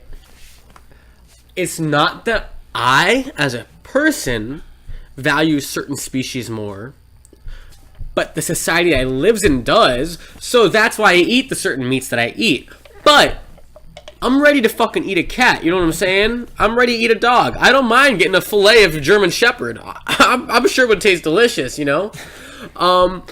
And, similarly, I would likewise, if offered to me, and this is important though, I knew that there was no risk of, genetic or prion diseases, I would eat human. I would definitely do it. Not because I don't value humans, but because I feel that if I am somebody who eats meat and eats the life of something else, I should be indiscriminate in what I eat. But the society we live in, well, we're not going to society. Specifically American Are we going society, to society yet? I'm just, my opinion, Okay. It involves society.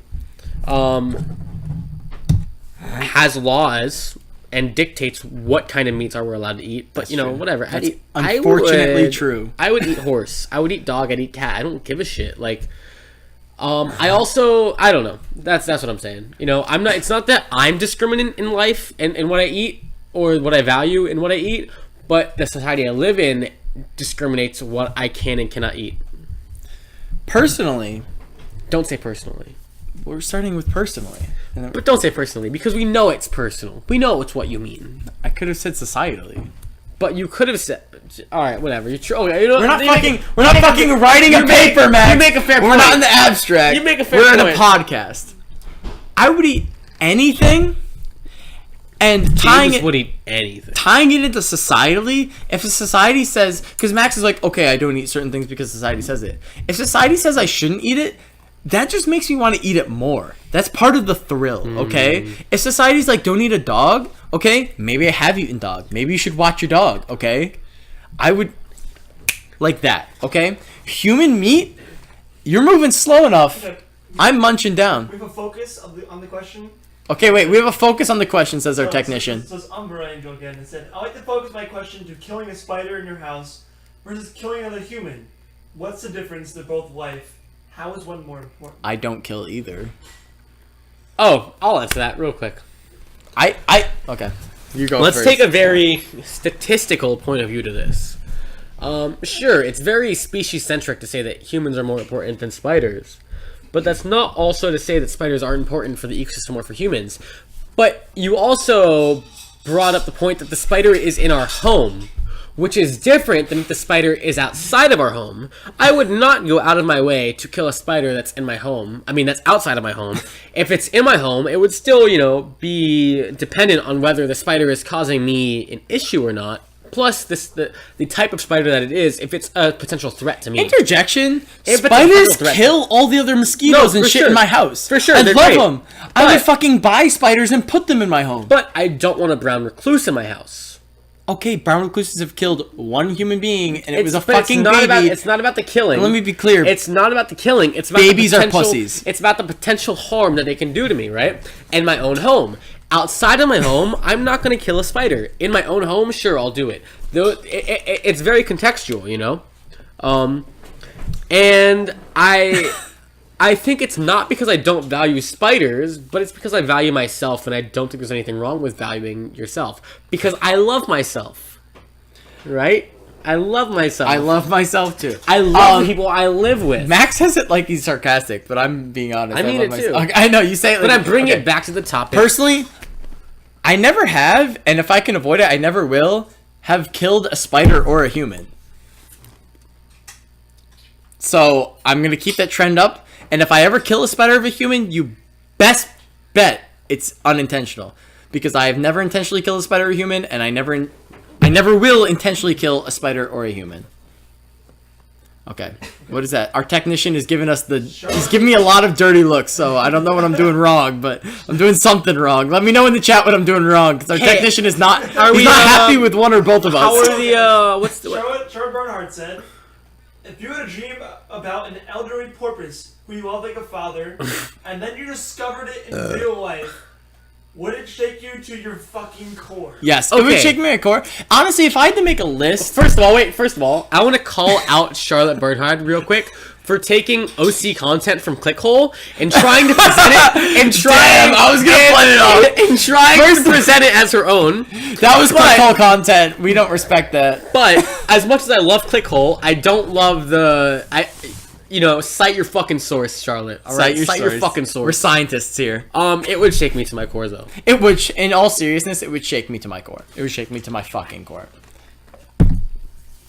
Honestly, all aside though, humans have discovered sharks. Okay? If I discovered 2 sharks though, that's not okay. 1 shark, done there, been there, done that. 2 sharks. That shit's scary. I hope to never discover 2 sharks. Shit's scary. Okay. So is that all the audience interaction we have right now, technician?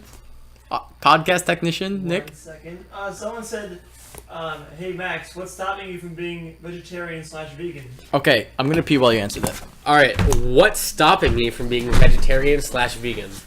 Nothing is stopping me so much as it is the point that I don't want to. I think about it often. I've tried it for a portion of my life, and it's not that I wasn't strong enough. I'm still capable, but I'm also selfish enough to realize that I don't want to stop eating meat. But on the same note, I do try to reduce my meat consumption. And for me, when it comes to meat consumption, I don't really care about animal rights. And that's not to make me sound like a bad person. But it's kind of like, I care about, cattle that are living in the wild. I don't really care about cattle that are being factory farmed. And whether that's right or wrong, I don't know if that matters, as opposed to it's what I think. I don't, it's just what it is. Like I said, I don't think it matters what I think, or what's right or wrong, because I think morals are very personal. And there's no right or wrong in the world, whether it's cruel or not. It's definitely, there's some cruel intentions to that. Maybe not cruel intentions, but it's definitely cruel to think that. But I don't want to go out and kill a cow in the wild, but I don't really care if cows are being factory farmed or killed. But, most of the meals I eat are actually, breakfast and lunch I pretty much eat vegan most of the time. Shout out Soylent. I'm going to put a plug in for Soylent real quick. Really great company. Yo, we should get Soylent to sponsor Soylent our to sponsor us. Holy shit. Soylent's a really good company. God. They make meal replacement powder drinks that are completely vegan. They're sustainable, and they contain a really perfect balanced ratio of all your macro and your micronutrients, so you don't miss out on a single thing. Sometimes you hear about people talking about how vegetarians have a B12 deficiency, which most of the time probably isn't true, because you actually store B12 for years. You store B12 for a very long time. We have a vegetarian in the room who is nodding hard. Mm-hmm. It's true. Isaac, we see you. But, it's in Soylent, it's a great meal replacement. I drink it pretty much for breakfast and lunch most days of my life. And for dinner, I eat whatever I can find. Sometimes meat, sometimes not. So sometimes I have vegan days, sometimes I don't. I'm not a vegan or a vegetarian, but, sometimes, I have a very broad-ranging diet. That's all I'm saying. That's my point. Personally, it has to do a lot with athletics for me. I need athletics, morally. I need it emotionally. There's a lot of bodybuilders, though, that are vegan and vegetarian. And I understand that. That's my next point. Is that I would love to be vegan or vegetarian later in my life. But right now, I'm not willing to adjust my diet to that, because it's just too much learning. It's just too much relearning. So I hope to one day in the future of my life become vegan or vegetarian. Mm-hmm. But right now, I just don't know how to. I think meat is such an easy way to shortcut and just perform better for me personally. But that's just For me- That's just me not For being a me better person. personally is the same fucking. You just said the same thing twice. For me, just say for me. This isn't a scientific paper, man. It doesn't matter. We're filling the air. It's about. okay. No, when it's you're about, speaking, it's about not you sounding say like a you can fucking say asshole. superfluous words. It's not. Okay, Don't be superfluous. It's how you say it. It's what you It's say. about presentation. Honestly, All right. Honestly, when you truly, say when you honestly, true. I'm sure I say these things too. You know, I'm just honestly, I'm not trying to like. If you say something like, I'm drunk. I'm not drunk. Okay. That's not how you would say it in a scientific paper, but that's a beautiful way to. That's a perfect way to portray how you're feeling to an audience. Okay, we're gonna. Okay, so do we have any more audience interaction? Let's get back on track. Let's get back on track. Okay, I have another question. Okay, and not much to do with love, everything to do with compassion. If you were to split, and Max might know where I'm going with this by the time I fit this. If you were to split the entire world population into age class. All right. Oh shit! I have my answer ready. You have 0 to 12-year-olds. Okay, 0 to 12. That's a great division. 12 to 23-year-olds. Pretty good. 23 to 45-year-olds. Ooh, very productive. What was the last one? 45? 45. Wait, where was that? 23 to 5. 23 to 45. 45. 45 to 70 and 70 up. And you took the entire world, freeze frame, and you had to completely eliminate one age class. Which age class would you eliminate? And why? I have my answer, but I need to pee, so I'm gonna do that really quick, and then I'll tell you all. Dan, get over here. How many viewers are we at, Nick? 17. If we can just get 3 more people, Dan will chug a beer. If you had to choose between the age classes I just stated, which would you eliminate instantly and why at this very moment? I mean, I feel like everyone's just gonna go like 70 plus because that probably is the least amount of people. But I'm gonna go one before that because which is 45 to 70 years old. Yeah, because they're hating on millennials a lot, right? Alright, I got you. It's like if I have that power in my hands, like, yo, you're done, dude. Like, so you'd announce it first, you'd say why, and then you yeah, it's like, make a statement towards the rest of the world. Yo, millennials are killing Applebee's. They're killing like beer brands, and they're killing everyone in our age group. Here we go. All right, I think Max is ready to go. Thank you, Dan. If you'd like to see Dan again, get us 3 more viewers. At 20 viewers, Dan will chug a beer, an entire whole beer. The whole ass beer. And at 30 viewers, Max will eat Dan's ass. We haven't hit 30 viewers yet. So if everybody, I think if you just post that to one group chat. We might have had 30 unique viewers. We had one viewer who posted a group chat to a group chat that I was in with not many people in it. And I'm not very happy about that. So you know who you are, and I want you to post it to a different group chat. We also had a viewer who posted to a group chat that I'm in, but also contained about 50 other people. So good job. Good job. But if everybody in that group chat were watching, I'm liking that. We'd have over. But I'm just saying I like the support. I like the support. Okay, so Max, what age class would you eliminate? All right, so 0 to 12, 12 to 23, 23 to 45, 45 to 70, and 70 above. Yeah. Right now, I would most definitely wipe out. 0 to 12. Easily 0 to 12. Easily 0 to 12. And second part of the question, why? Why?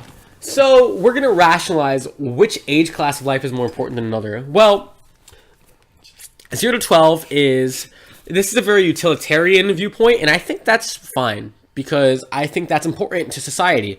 Because I think we can't rank intrinsic value against one another. So the only way to really rank age groups against each other is through utilitarian value. And 0 to 12 provides the least for our society, except for maybe a fucking cheap laughs. Like, ha ha ha, look at that cute ass kid doing a dance. Fuck that stupid ass kid, alright? There's people doing way more entertaining things in any other age class of the life,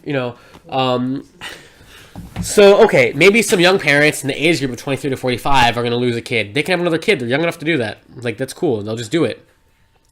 Also, if the 70-plus-year-olds, when new babies are born... Just to make sure we're relating back to the topic, this is about compassion. So this is the age group that you have the least compassion to. So please... Okay, good. Yeah, definitely. Definitely. I don't care if a kid dies, but what I do care is if, like, let's say there's a 75-year-old man that was murdered out of cold blood, I would feel worse for that person than I would for somebody who's maybe like 10 years old. Because if you're 10 years old, okay, yes, you have the rest of your life to live, but you don't have any idea of how good that's going to be.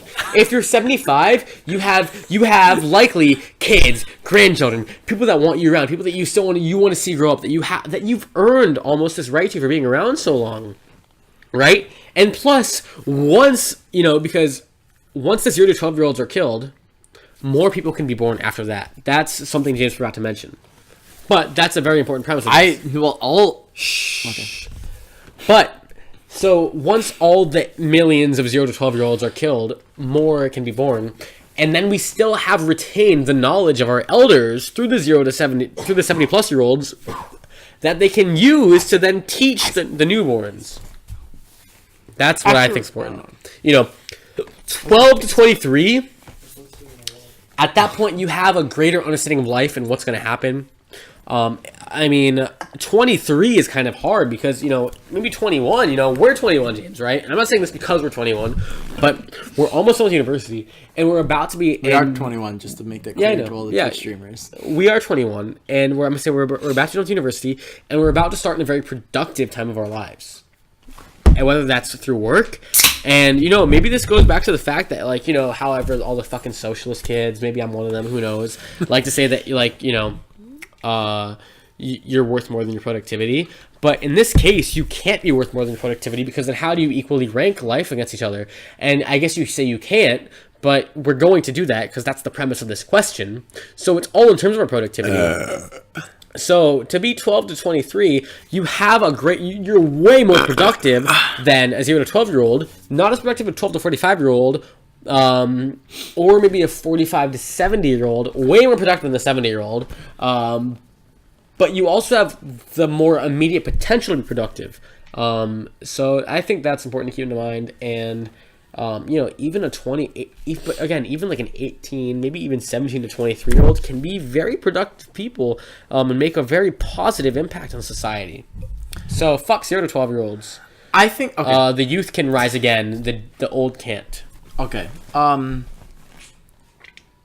like what you're looking at, but, and maybe you're trying to look at the big picture, but you're not looking at the biggest picture, okay? You're looking at the big picture, but not the biggest, okay? You got the 70 and up, okay? There's something.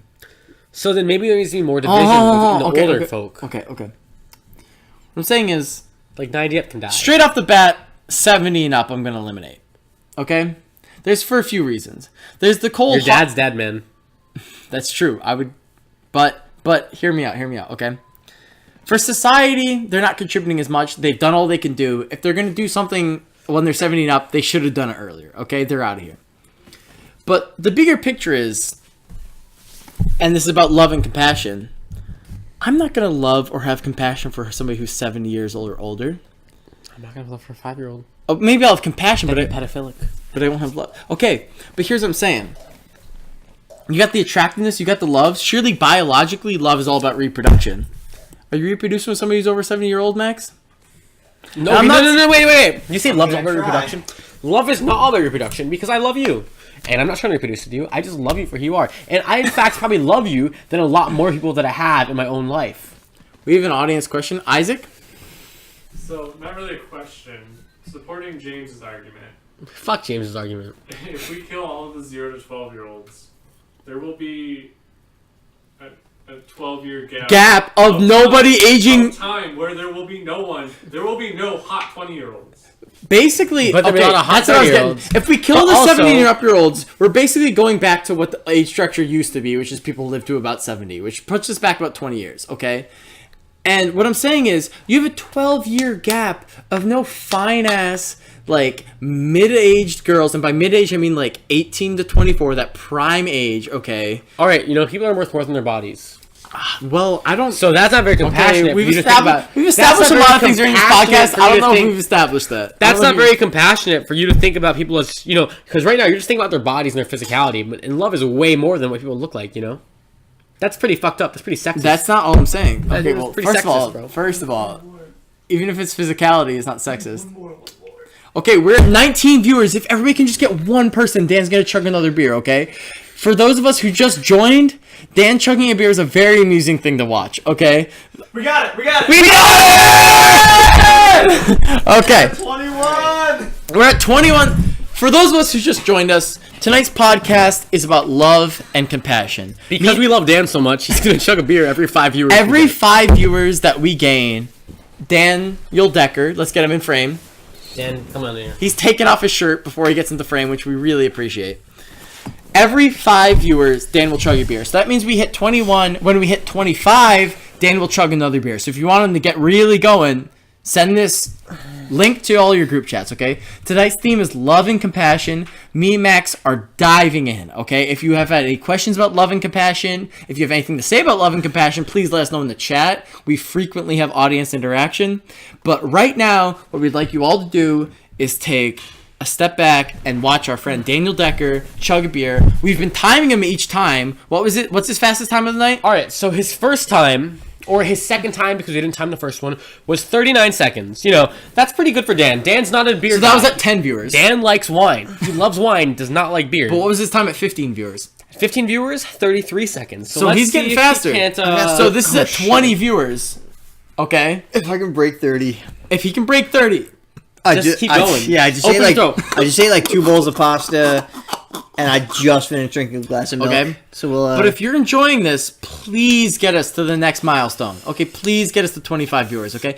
And bonus, for those of us just joining us, at 30 viewers, Max will eat Dan's ass live on Twitch TV. If you love watching people eat ass, if you don't even know what that entails when somebody eats another person's ass, definitely get us to 30 viewers. All it takes is just send this link to one group chat, okay? We will get kicked off Twitch forever, but that's fine, okay? This is a sacrifice we're willing to make for 30 viewers, okay? So, Dan, we'd like you to go. We're going to time you in 3. Crack it. You can pre-crack. 3. This is a pre-crack time, okay? Pre-crack time. 3. 2, 1, go.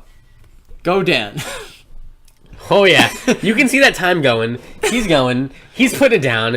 Oh yeah, he's got his beer ready. You know, he's got his throat hole open. He's putting down that carbonated drunk water. He's a man. He can do it. You know, he's got this. 1, 2, 3. Put that shit down, baby. Oh yeah, all 12 fluid ounces. Can he do it? Can he break 30 He's seconds? doing it. He's 25, doing it. He's 26, doing it. 27, Cheer him on in the chat. 28, Give Dan some 29, encouragement in the chat. 30, 31, Oh, 31.66 seconds. That's better than his 33-second record, but not sub 30. You got it. You got it. Is it ass eating yet? I can't afford it. Okay. We just had somebody come downstairs. They want the ass eating. You know what that all means? How many viewers are we at right now? 20. We're at 20. If we can just get 10 more viewers, Max will eat Dan's ass with a fucking fork and knife on live. We have a question. Okay, so thank you, Dan. Round of applause for yeah. Dan. Round of applause for Dan. Okay, statement by Dan. You know what? No. I don't think. I don't think a girl needs to love you to eat like the guy's ass.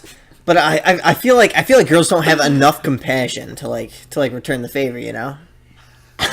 In this day and age of relationships, where ass eating is probably like second base now, right? You know, there just aren't enough girls eating ass. There aren't enough girls. Another thing, liking nice guys. Girls don't like nice guys, and the government is using CRISPR-Cas9 to make girls not like nice guys. He said CRISPR-Cas9. That's what was funny about that. I know. All right. Thank you, Dan. Round of applause. All right. So let's get some audience interaction. We got one question. Okay, podcast technician Nick. What are some audience interaction? So very bald Cypress has a question of: would you rather have to have sex every day until you die, or only once a year until you die?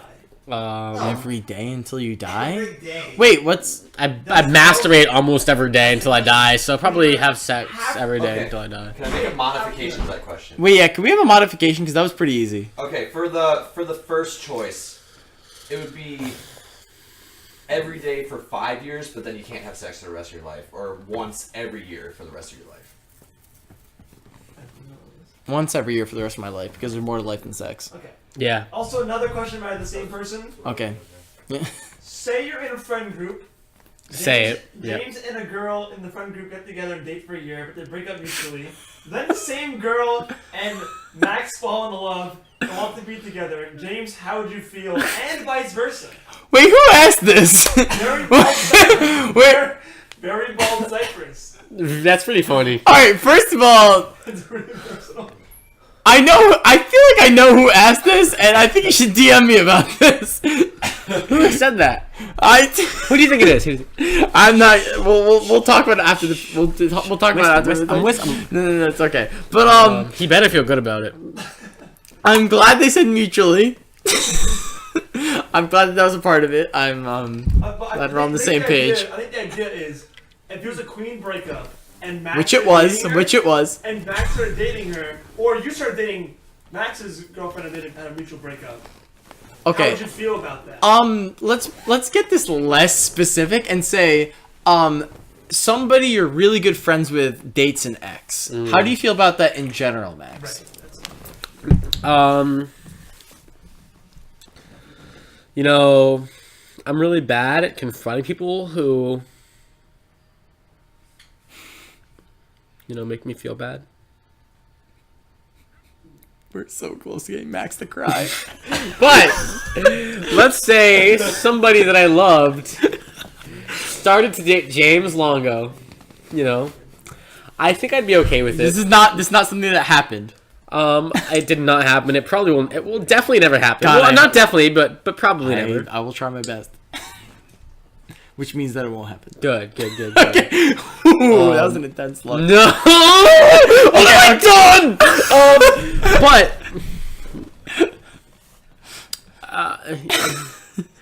You know, I think I could be civil. Okay. So saying, okay, I'm gonna up this because we're getting Max the right. Hold on, take a swig. I have my own beer. Take a swig. You walk into my bedroom. You're like, yo, James, you wanna play some Overwatch? I'm nailing the fuck out of who you care about the most, Max.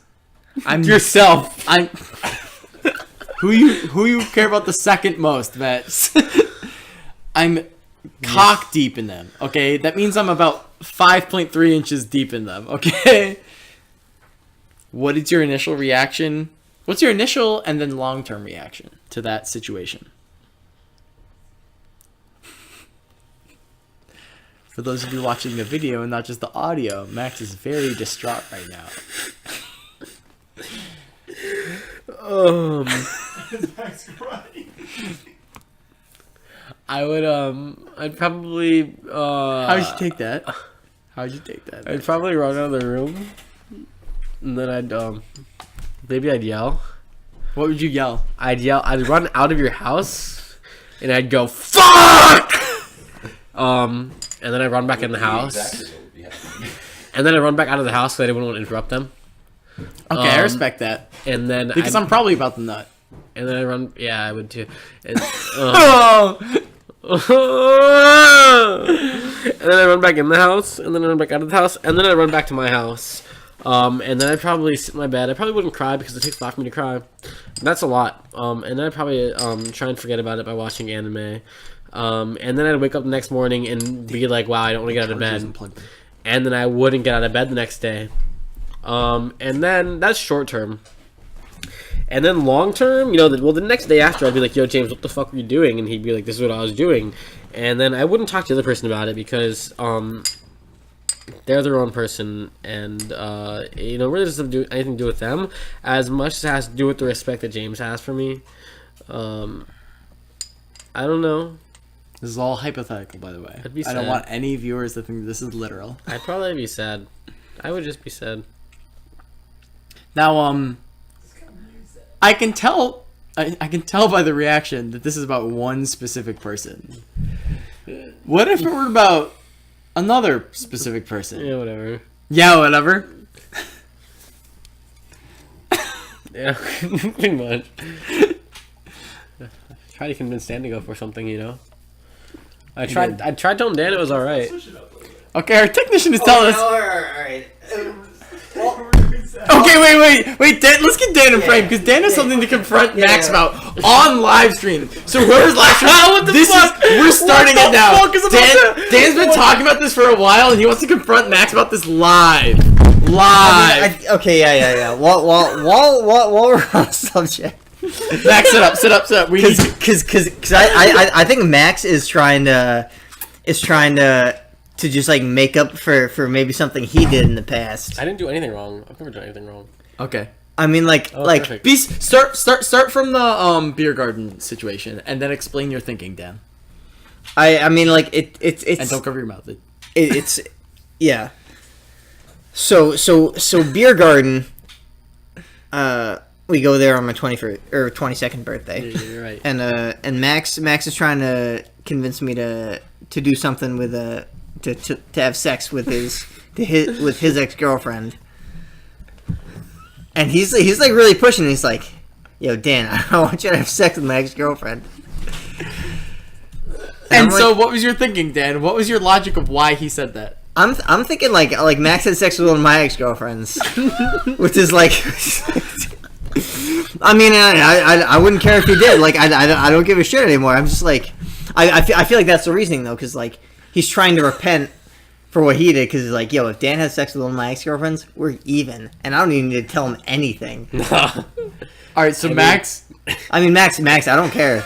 I know you don't care, but I've still never had sex with one of your ex-girlfriends. Okay, wait. Okay. Unless I don't know somebody who's your ex-girlfriend, but I know who your ex-girlfriends are, and I've never had sex with any of them. Because Do you say that confidently? all except for one of them I haven't met. Unless maybe I have met more than one, but I think I've only met one. And I've never had any romantic relationship with them. Just someone related to them. What? Just Wait. someone affiliated with them. But that's a different thing. Like a roommate. Maybe. Oh. Well, yeah, definitely. Okay, well, what's roommate. related as in socially related? Because I hope it's not related, because they're like, Because I was gonna say, dude. I think they're like 15 now. Yeah, no, not related through blood. Okay, we're getting too personal. Okay, our technician is telling us to move on. Okay, Go to the next topic. what's the next topic? I have some stuff written down. All I know is that we're doing great. Okay. Do we have any audience participation? Technician? Please, somebody ask a question. Okay. Umbra Angel. Yeah, Umbra Angel. Do you think you truly love your immediate family, or is it just a long-term expression of familiarity and thankfulness for what they do for you? You asked the two right people for this. Yeah. I truly love my family, even if they weren't my family. And me and my mom talk about this. My mom says constantly that she would love and appreciate me even if I weren't related to her. And so I have that bond with my brother, with my mom, and my dad, and a lot of my non-nuclear family, that I would appreciate and love them and have, love and compassion, tying back to the central theme, for them if I were not related to them. Max? I don't know if I would love my family if they weren't my family. I don't think I would. We're really not great friends outside of the fact that we're family. So there's really nothing for us to be bonded over except the fact that we're family. There's some really good experiences and memories I have with, my mother and my father. I'm an only child. But I remember one time I made actually my mother cry. I was probably 15 because I was like, I don't understand why the rest of the family loves me, and because I don't really know why I should love them. And it's more of a fact of a lack of similarity and familiarity with each other, other than the fact that we're family. So I don't know if I would love my family if they were people that I'd met rather than people that I'm not related to. I mean, that's a pretty telltale answer to that question. I feel like we nailed that one. Do we have any more questions from the audience? I think I'm Max Sosa. Any more questions from the audience? Any more feedback from the audience? No. Max.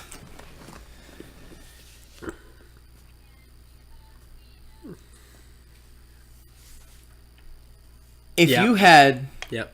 the most attractive person, all things considered, in front of you, all the things considered, they max out on all the criteria. Okay, are you there? Are you there? Yeah. And I want everybody. Actually, this is for everybody. This is for the audience, and this is for Max. It's okay? a thought exercise. It's a thought exercise. I want everybody to imagine. A Maxin. Because I was thinking about Max. Imagine He always is. the most attractive person to you socially. They max out on every criteria. Okay, and they're right in front of you. And they're either about to be right in front of you in terms of everything that you want, or they're about to be in front of you never again. Huh? Sorry? They're about to be in front of you as much as you desire forevermore, or they're about to be in front of you never again, which is not what you want. That's not what you want, because they're the most desirable person in every aspect that you can imagine. Of course. And you have to spur of the moment. You don't get any training, you don't get any practice, you don't get any prep. You get about 10 seconds decision time. What song do you sing to them? And Max? Linger by the Cranberries. What I'm going to do is I'm going to pee, I'm going to choke the lizard, and Max is going to sing Linger by the Cranberries until I get back. Okay, that's what you're going to do, Max. Oh, you know I'm such a fool for you. You've got me wrapped around your finger. Do you have to let it linger? Do you have to? Do you have to? Do you have to let it linger? Max, what is the least amount of money you would receive per day to never beat off again? Shit, yo, I beat off a lot, so Yeah, that's yeah, hard. yeah. No, same. It's like a. Alright. Yo, probably like $50 a day. $50 a day for the rest of your life. Because eventually you're not going to be making chump change. Yeah, but if I'm also not making chump change, like, I'm sure I could have sex with whoever I want, whenever I want, even if it's because I spend money on it. Yeah, no, because that's also what I'm thinking. Like give me like $1,000 a day to spend on prostitution. I'll do it for straight up I'll do it somewhere between $1,500 a day. Well, no, I asked, what is the least amount of money you could receive per day to never beat off? What's it? Wait, what was it?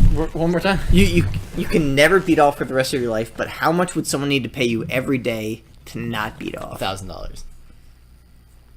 Yeah, see, that's what I'm thinking, because like, I said 50 to 100. cause, Wow. So if someone offered you $800 a day to not beat off, you wouldn't take it. Huh? ooh, $800. How much The is question that? is, what's the minimum? Actually, how much is that a year? How much? A lot. I need to go yearly. $800 That's a day. That's a a better lot. way to measure finances. That's That's- 80. It's Can we- 240,000 a year or so. Wait, At least. 240,000. I might take that. 292,000. What? $292,800. Okay. Well. Okay. Okay, yeah, we're gonna Can we need to go lower. yearly salary then? Actually, you know what? Take the money. I'd go. 800 times 365 is $292,000. Okay. What I'm saying is you wouldn't have to work. minimum. Okay, I misspoke. Okay, I was coming here quick. Okay, I didn't think about You this. always come quick. I'd go as low as. Actually, no. Wait. Hold on. Fuck. No. Let me think some more. Got him.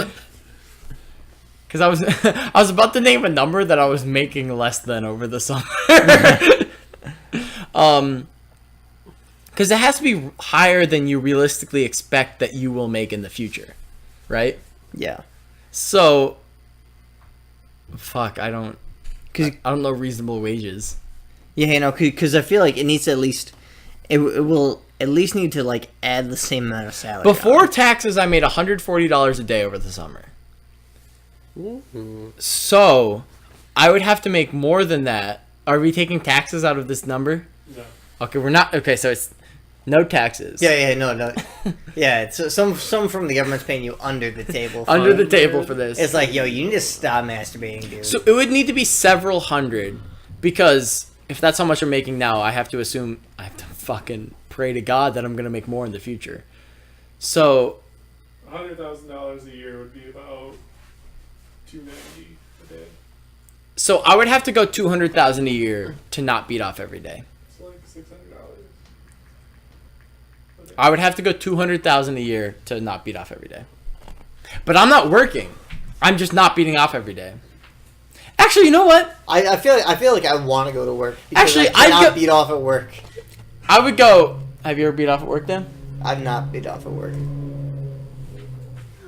Can you... To not work though, I would go. Wait, but that means you can't work. So like, I can't design video games because I'm not beating off every day. Because that's work. If I make a video game and I sell it, that's work. You can still work. No one said you can't work. Oh, well, I thought it was. No, it's like, how much would you need to get paid to not masturbate? Okay, well, I thought it was you were getting paid instead of. Okay. Yeah. Okay. So you can still work? Yeah, it's just you can't beat off. Oh, shit. Okay, well, that lowers the number a lot. I don't know. For some reason, I assumed that we couldn't work. You good? Yeah, your job is not Because that's beating what off. they said that's how much you're getting paid. And so when I think how much you're getting paid, I think that's equivalent to your job, because your job that you're doing is the reason you're doing that is to get paid. Yeah, I would take a pretty low number to not beat off, because every so often I beat off just like every other guy. Okay, Women also masturbate. and just like every other guy, every other girl, every other guy. another So what I'm way- saying is, but what I do constantly is, and I do this probably once a month. I try and Google negative health effects to masturbation, because I want it to be wrong. But every time I do that, it just comes up with fucking PhD student, PhD fucking recipient after fucking doctor telling me why masturbation is healthy. And then I'm like, damn, I should probably beat off more, if anything. And then it's a self-feeding cycle, and it's not good. So think of it this way. A stranger comes up to you and says, I'm willing to pay you every day a certain amount to never beat off again. Make me an offer, but if you go over what I'm thinking, you don't get anything. So he has a number in his head that he's willing to pay you, and you have to make him an offer. So if you overshoot his offer, That's a different question though, you because lose it. then I don't know what he's Then- offering. then This it's is the like bare this minimum. is like some Price is Right shit. Because then you will only say your true bare minimum. Because you wouldn't say You're true, you're $10 true. just to be safe, because then you can never beat off again for $10. So that would bring out your true bare minimum. True minimum, I would go $100. That's what I'm saying. $100 a day. 30. Actually, That's 35. That's actually, wait. I would not go $100 a day. True minimum, I might go lower than You have a 100. question for Max? I don't even do it that a much. question for me. You have a question for It's Max? like, Actually, true Specifically- minimum 100. True minimum 100. because like, there I'm like, standing by that. After a while, there are like times where it's like tempting. It's Hold on. like, I need a lot of money to like. There's a question for me. Okay, let's move on to the next So- question. Umber Angel asks, Max, how do you do a manual? How do I do a manual? I feel like Umber Angel is Ben Taylor, the sophomore, but I could be wrong. Not true. It's not true. But how do I do a manual? Not very well. But what you do, and I will explain this as succinctly as I can, he said doo-doo. is, and we're going to specifically talk about ollieing onto a manual pad so that you can perform a manual across this pad instead of just going into a manual. Well, when you do a manual, you want to ollie and then shift your weight to above your backed truck. No way we're not. You want to shift your weight above your back truck on your skateboard so that your front truck is off the ground, leaving only 2 out of the 4 wheels on the ground manually. It could also be your front truck in the case of a nose manual. And then you want to shift your weight using your front foot and front leg and your back leg to ensure that the balance stays on only those two wheels. It's not a manual if your tail touches the ground, or in the case of a nose around your nose manual, your nose touches the ground. Only your wheels can be on the ground, 2 of them to be exact. And then, as you are about to leave the manual pad, you can either just ride off and then land on all 4 wheels, or you can do a trick off, whether it be a no comply kind of trick where you place your foot on the ground, or a flip trick, very difficult, don't understand it, or you just ride off. But very, very basically, you ollie, you keep your weight on your back trucks, you don't touch the floor with your tail, and you ride along the length of what you are trying to manual. I'm probably going at least $200 a day to not masturbate. That's $70,000 a year. That's pretty good. Yeah, because you wouldn't have to work. Because I think my record probably without masturbating in a row is probably like 11 days. We know exactly what this is. When me and Dan both got to college, we both had a competition of who could go longer without masturbating, and Dan lost. That's true. Yeah. So my record since I started masturbating was probably the first 11 days of college. Well, if I didn't masturbate, and also if I was getting paid for it, I'd have a lot of money to impress my suitors. That's what I'm saying. Okay, if I can make $100 a day, that means I could go onto Twitter. Tinder. I could power swipe right. I could get a date, and if I'm like, yo, $100. Okay, I don't even have to say $100. $100 worth of a date. I'm gonna find at least one person who's gonna want to go on a date with me. And I feel like if I can just provide enough with the money, somebody will have sex with me. Not saying that's the right or wrong thing to do. I'm just saying factually, there's somebody who would have sex with me because of that cause and effect. Yeah, it would definitely work. It would work. I'm not saying it's right or wrong. I'm just saying. Actually, it's probably worse than masturbating. Yeah. I'm saying it's definitely not right. I probably would. I don't know how many times I could do that and still feel good about myself. What? Pay $100, not directly pay somebody $100, but spend $100. Spend $100 for the sake of having sex. But if you're just giving that money for not doing anything, you might as well not have made any money. You know what I mean? Like, it might as well just be like change to do money to do that with, if you still have the ability to work and make money.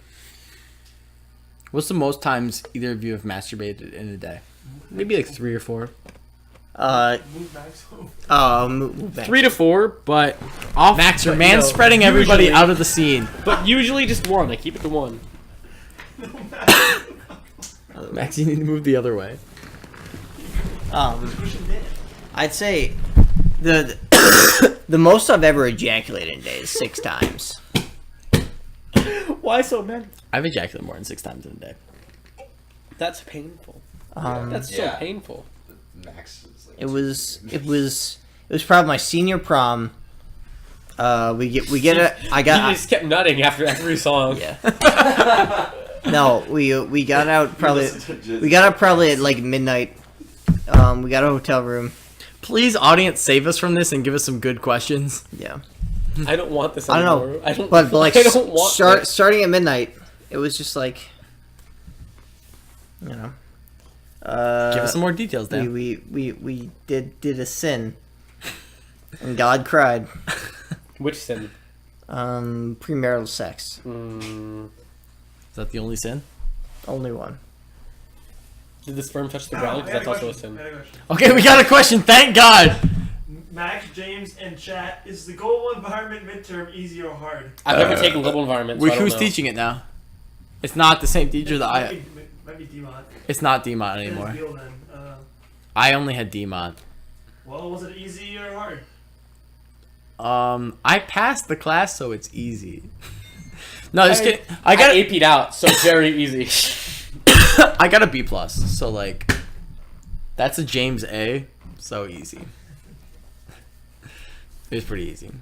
I don't remember ever studying for global environment. So wow, Dan's bun is so thick. Okay. The texture is great. We need to get back. Want to get back on topic? Yeah, dude, like 11 more viewers are gonna be eating my other buns. Okay, here's what we're gonna do, guys. Are y'all ready for this? Dan's ass at 30 viewers. We're all Can we all see this now? Fuck. Whoa, what? We're all gonna live stream my screen. Okay. We're gonna. I'm way behind. What are we doing? We're live stream. Everybody can see my screen right now, correct? We're sharing the screen. Okay. Exploring questions on love and compassion. I love love and compassion. In fact, it's been the whole theme of the night. Okay. What is this old woman doing? I don't know.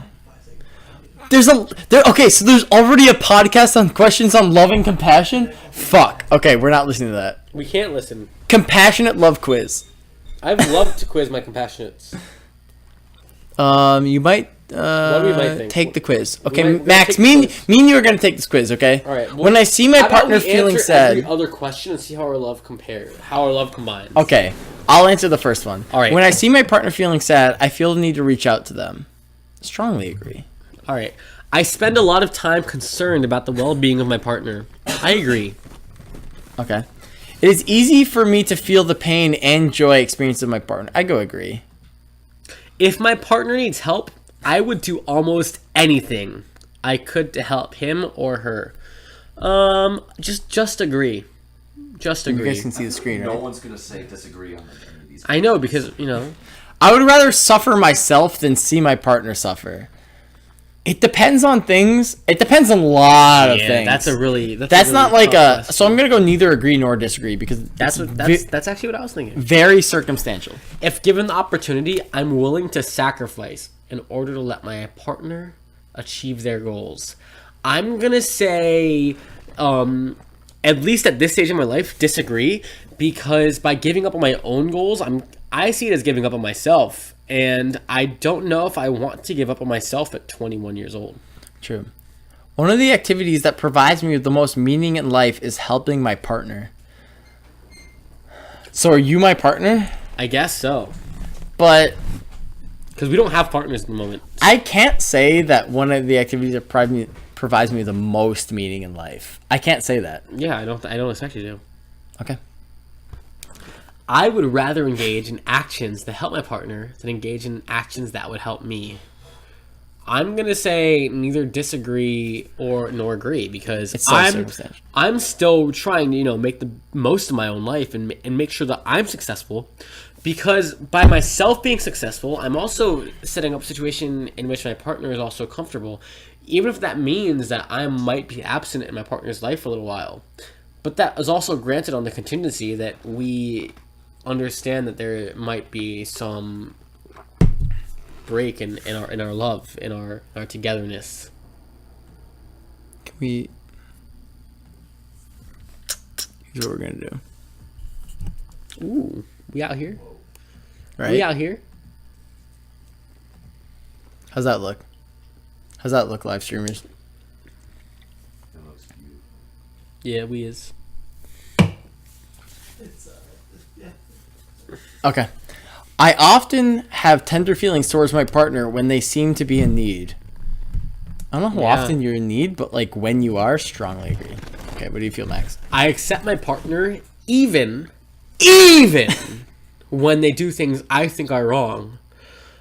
I'm gonna go with neither agree nor disagree because if This I one think needs they're some wrong- elaboration. If I think that they're wrong, then I probably wouldn't want that person to be my partner. But if they were, But I I'm would, the partner. This is But specifically yeah, towards yeah, me. yeah, of course. So James, if James did something that I was thinking was wrong, I don't know if I would accept him for it. Okay, But I wouldn't throw him to the curb. To one of these viewers, I would argue. am I with doing him. something currently that you feel is wrong? No.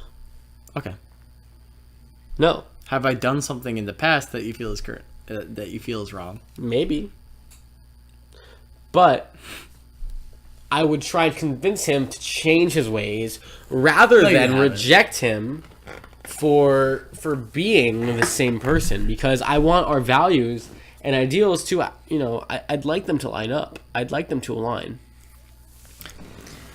If my partner's troubled, I usually feel extreme tenderness and caring. You already had that question. Yeah, pretty much. Like, okay, let's go. I try to understand rather than judge my partner. Of course, understanding has to come before Does judgment. of course mean agree or strongly? Oh, strongly agree. Of course, I'm gonna get all of the information I can about my partner's situation before I cast judgment. Because even if you understand, some judgment is going to be cast, and that's just the nature of being human, of coming to decisions, coming to terms with whatever's happened. But just because the judgment is cast does not mean that I resent my partner. In this case, James. I put myself in my partner's shoes when he or she is in trouble. I try my best. Okay, I live my life to put myself in Max's shoes. I Okay. feel happy when I see my partner's happy. I agree with that. I just agree. I spend my time with my partner so that I can find ways to help enrich his or her life. I mean, I agree with that, but I don't try to enrich your life. I try to enrich your life in the sense that You can try to enrich I'm our doing my life, best, but not my but I'm not life. like, hey Max, you should do this. Yeah. It's more like we should do this. It's like- it's a group activity. It's when we're like trying your to do life would something. be better if we. Yeah, you're right.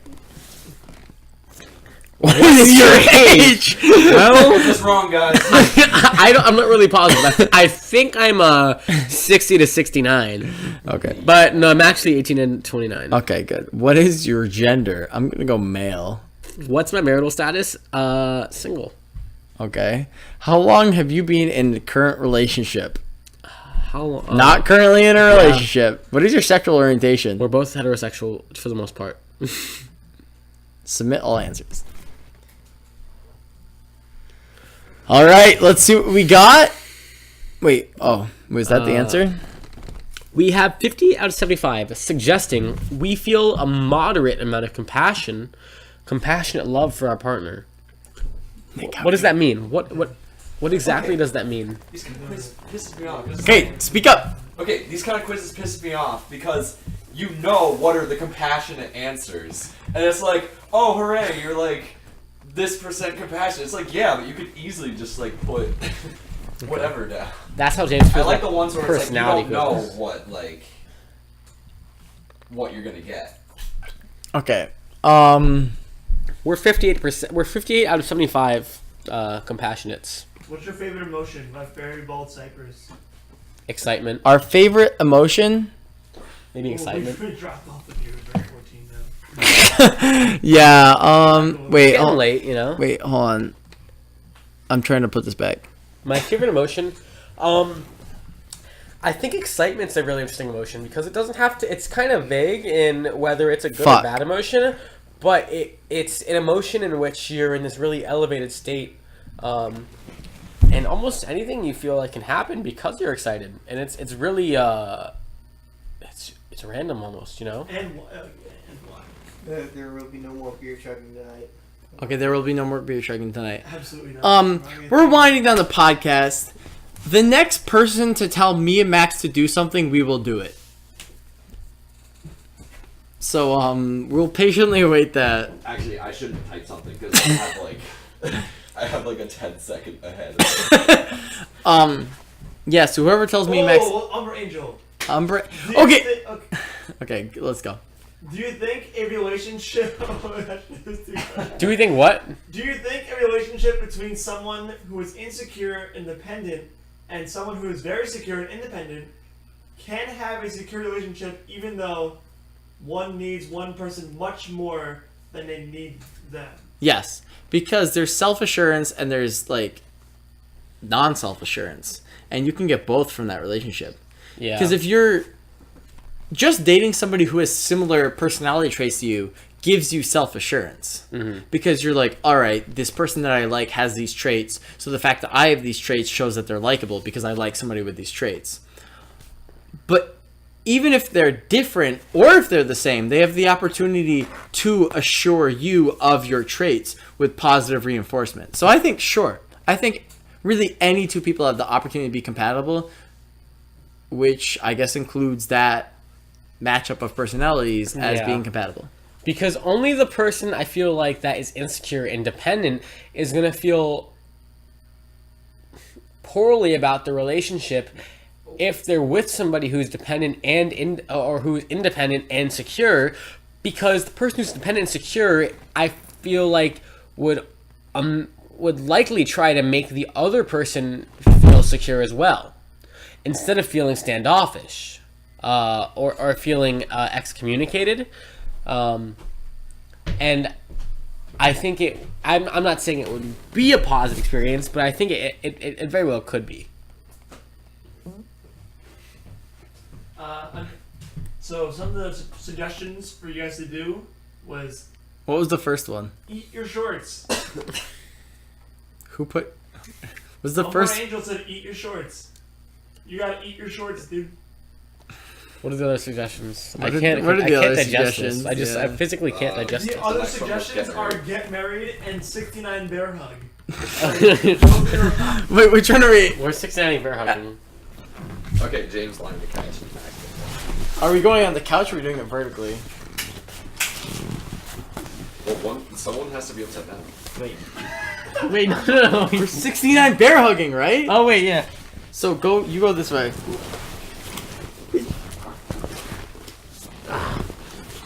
Well, Oh yeah.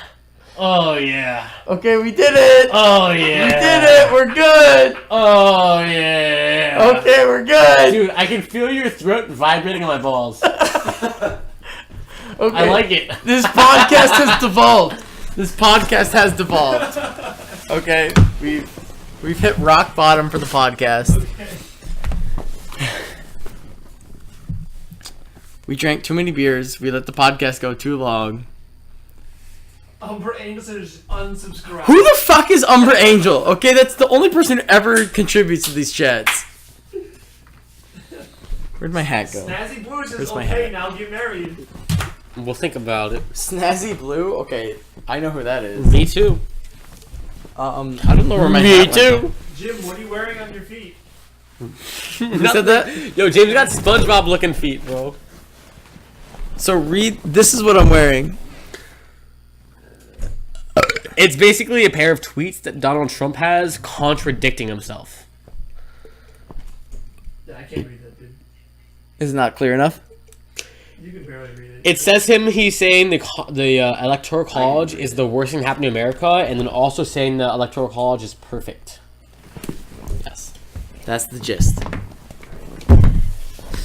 Alright, well, thanks for tuning in. Thanks for tuning in, guys. Okay. I hope you felt the love and compassion that we felt for you all. I want to start doing this twice a week. Twice a week? So, okay, what we have right now is the true fans. The people who stayed from the beginning to the end.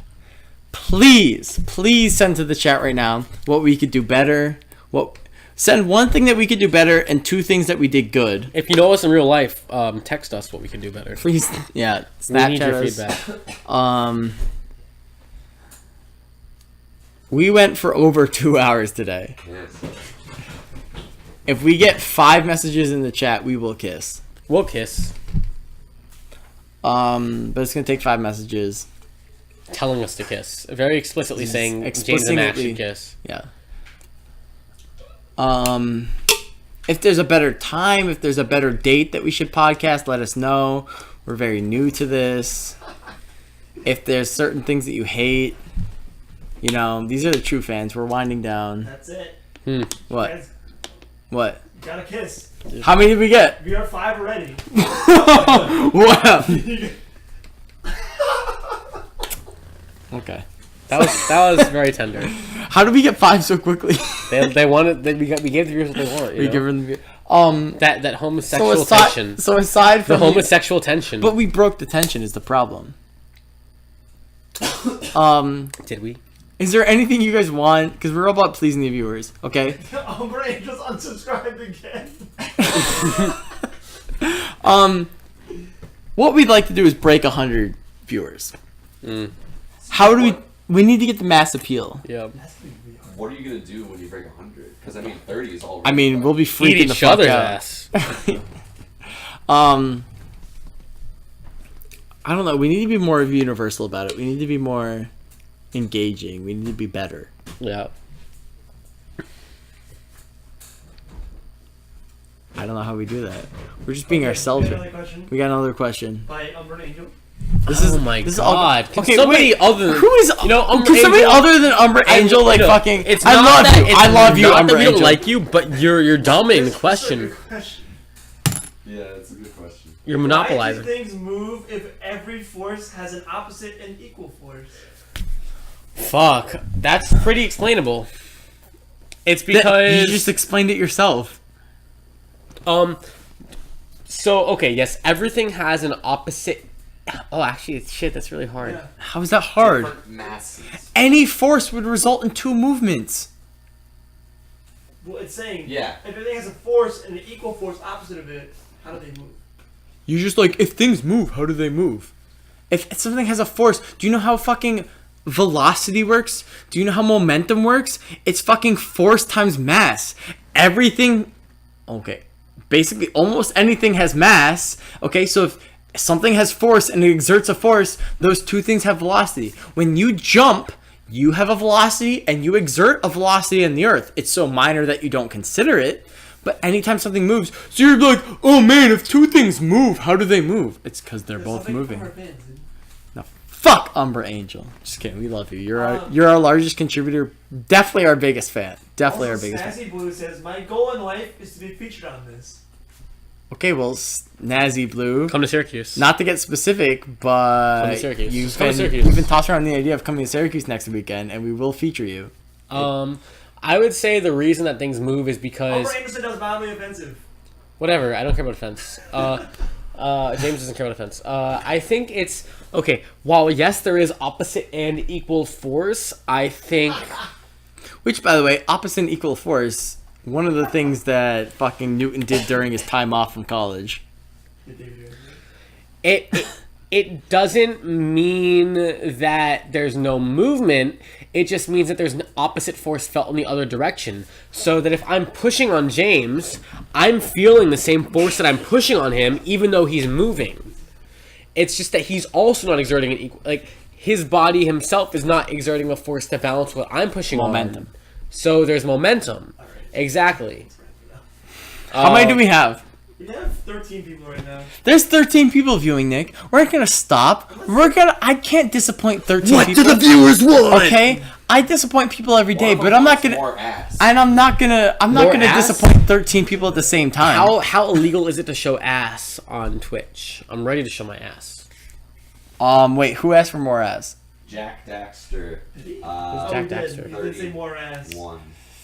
Who's I Jack say Daxter? next live stream, if we hit 20 viewers, we will show both of our asses simultaneously. Wow. Okay, 20. That's a pretty achievable goal. We achieved that today, and we achieved that the last live stream. 21. So we're pretty much saying that we're gonna do it. But not this live stream, okay? Because you can't. You just can't. We're just not gonna.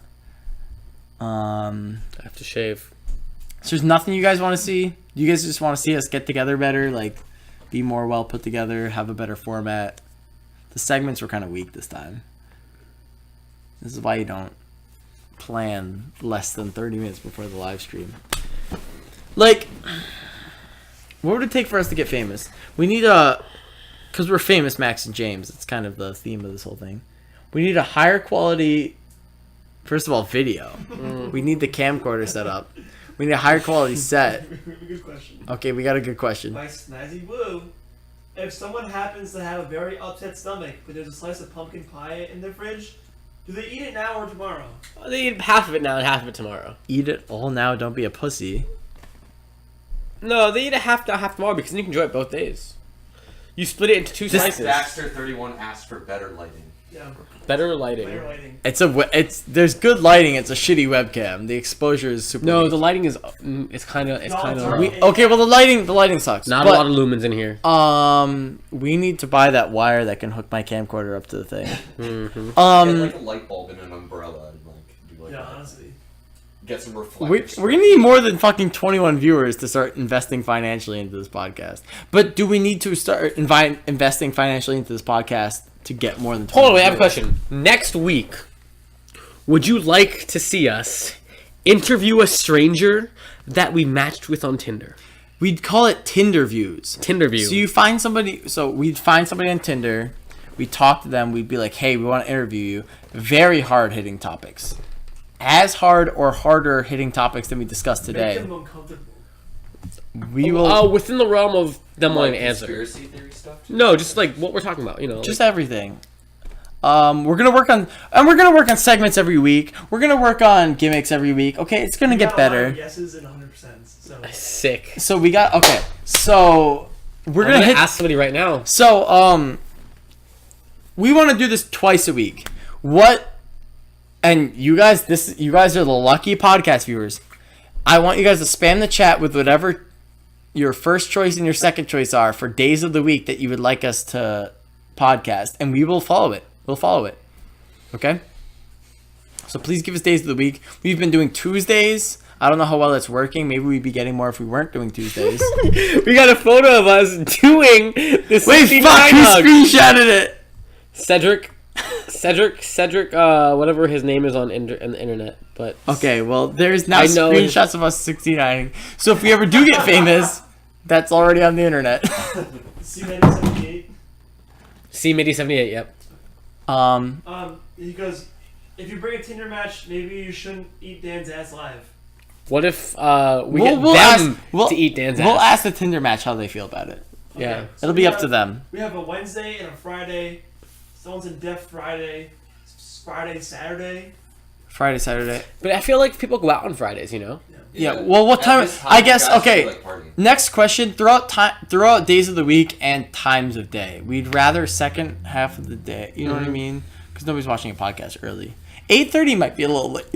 Yeah, I mean, if we're going 8 to 10, though, people are pre-gaming, watching our podcast, you know what I mean? Like, drink a couple beers, you know, have them take a We would like it to be a social event because we're all about the audience interaction. So, like, say you're a group of people and you're like, yo, dude, like, I know we're drinking, but let's throw on James and Max's podcast. You can spam them in the chat and they'll totally answer. You know? So, I'm about that.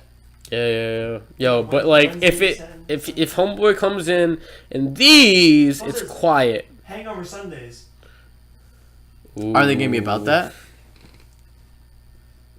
I think you guys should read chat, not just answer the questions. What do they mean, Games read shouldn't be chat? restricted. What do they mean, read chat?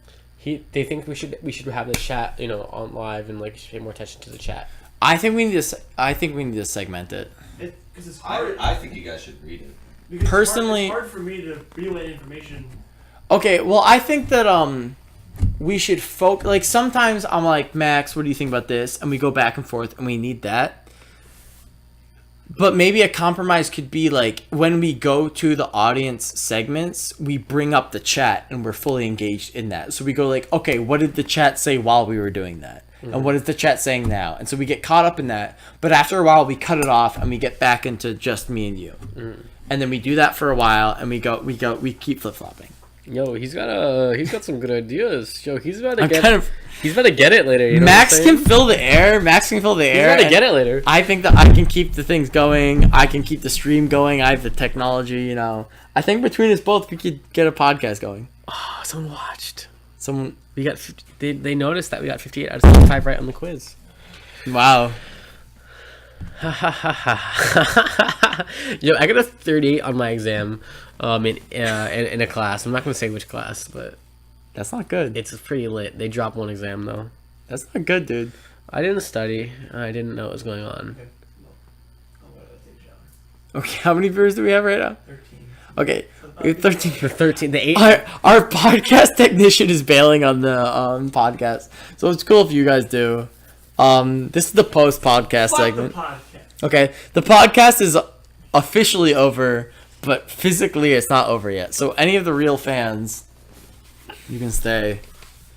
Okay, I'm gonna do a review on the album "Poppy Computer" by Poppy. We missed the segment. The album review. So it's a We were great gonna give a album. review Really, segment. really delves. Also, one We'll save it for next before I week. go, Snazzy Blue says, I'm going to get a 38 tomorrow because I've been watching this instead of studying. All right, well, that's your own fault, Snazzy Blue. So I will review the album Poppy.Computer by Poppy next week.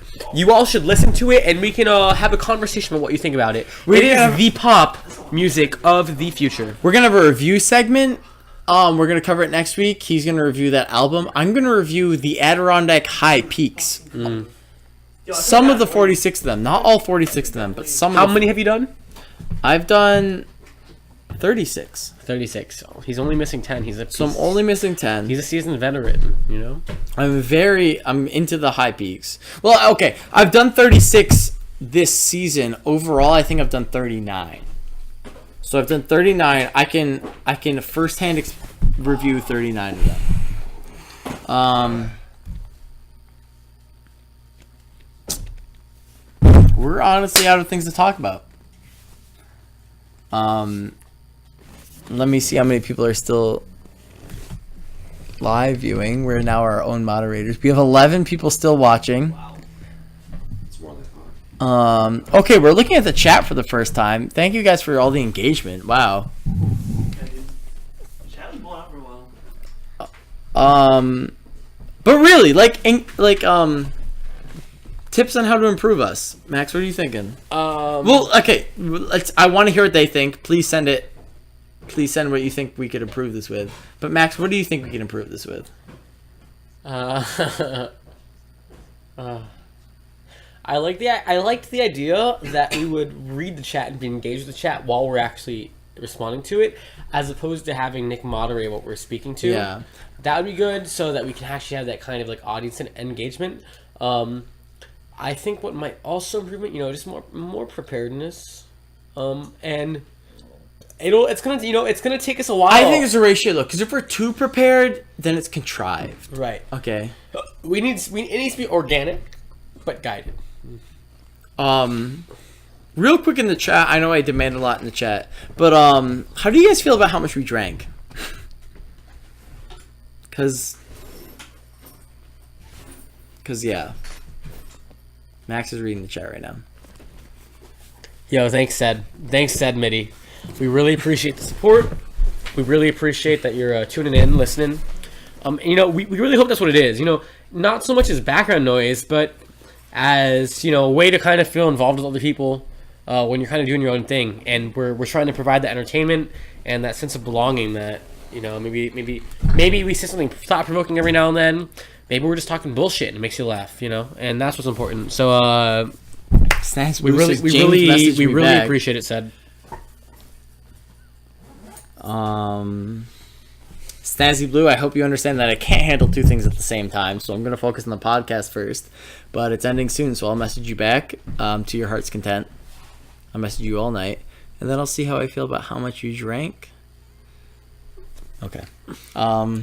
This is okay, but you see, you guys want us to be checking the chat constantly. Right now, I'm transfixed with the chat. Max is too. Mm-hmm. And if we had the chat up all the time, we would not get anything done. Here, how about one of you guys, when one of you guys does your answer, the other one is reading the chat, and then We're you guys dark. switch. Apparently It's not we're gonna dark. work. Okay. So Jack Daxter, if you're still, I don't know if they're still in the chat. But if Jack Daxter's here, are you saying we're dark as in our lighting is poor? The lighting I is think poor. that's what the they lighting is mean. poor. There's no doubt that the lighting is poor. Yeah, better lighting.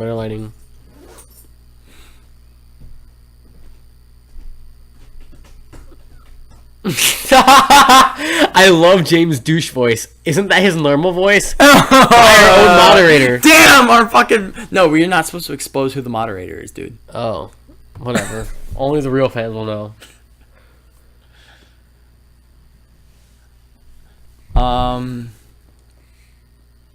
Damn, looking at the replay of us like fucking 30 seconds to a minute behind, we look good, dude. I know. We look good. Yeah.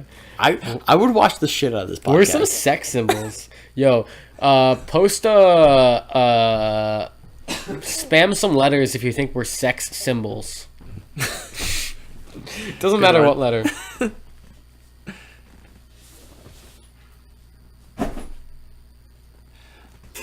Doesn't matter what letter. We're falling apart. The fact that we still have 7 viewers really pleases me, actually. I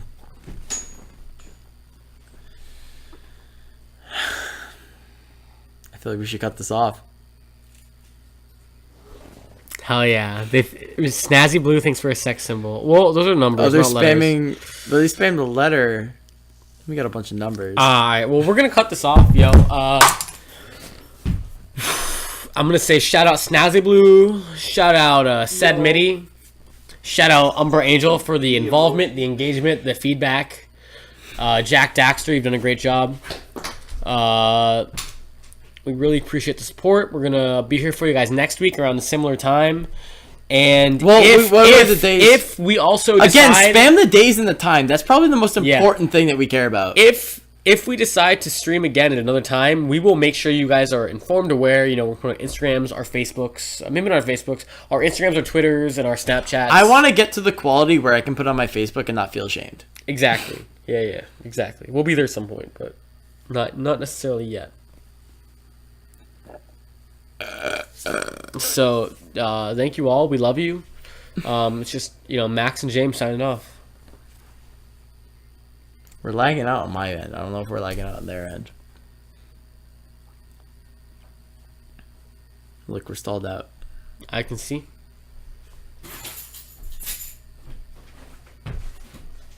Shut it off. Shut it off.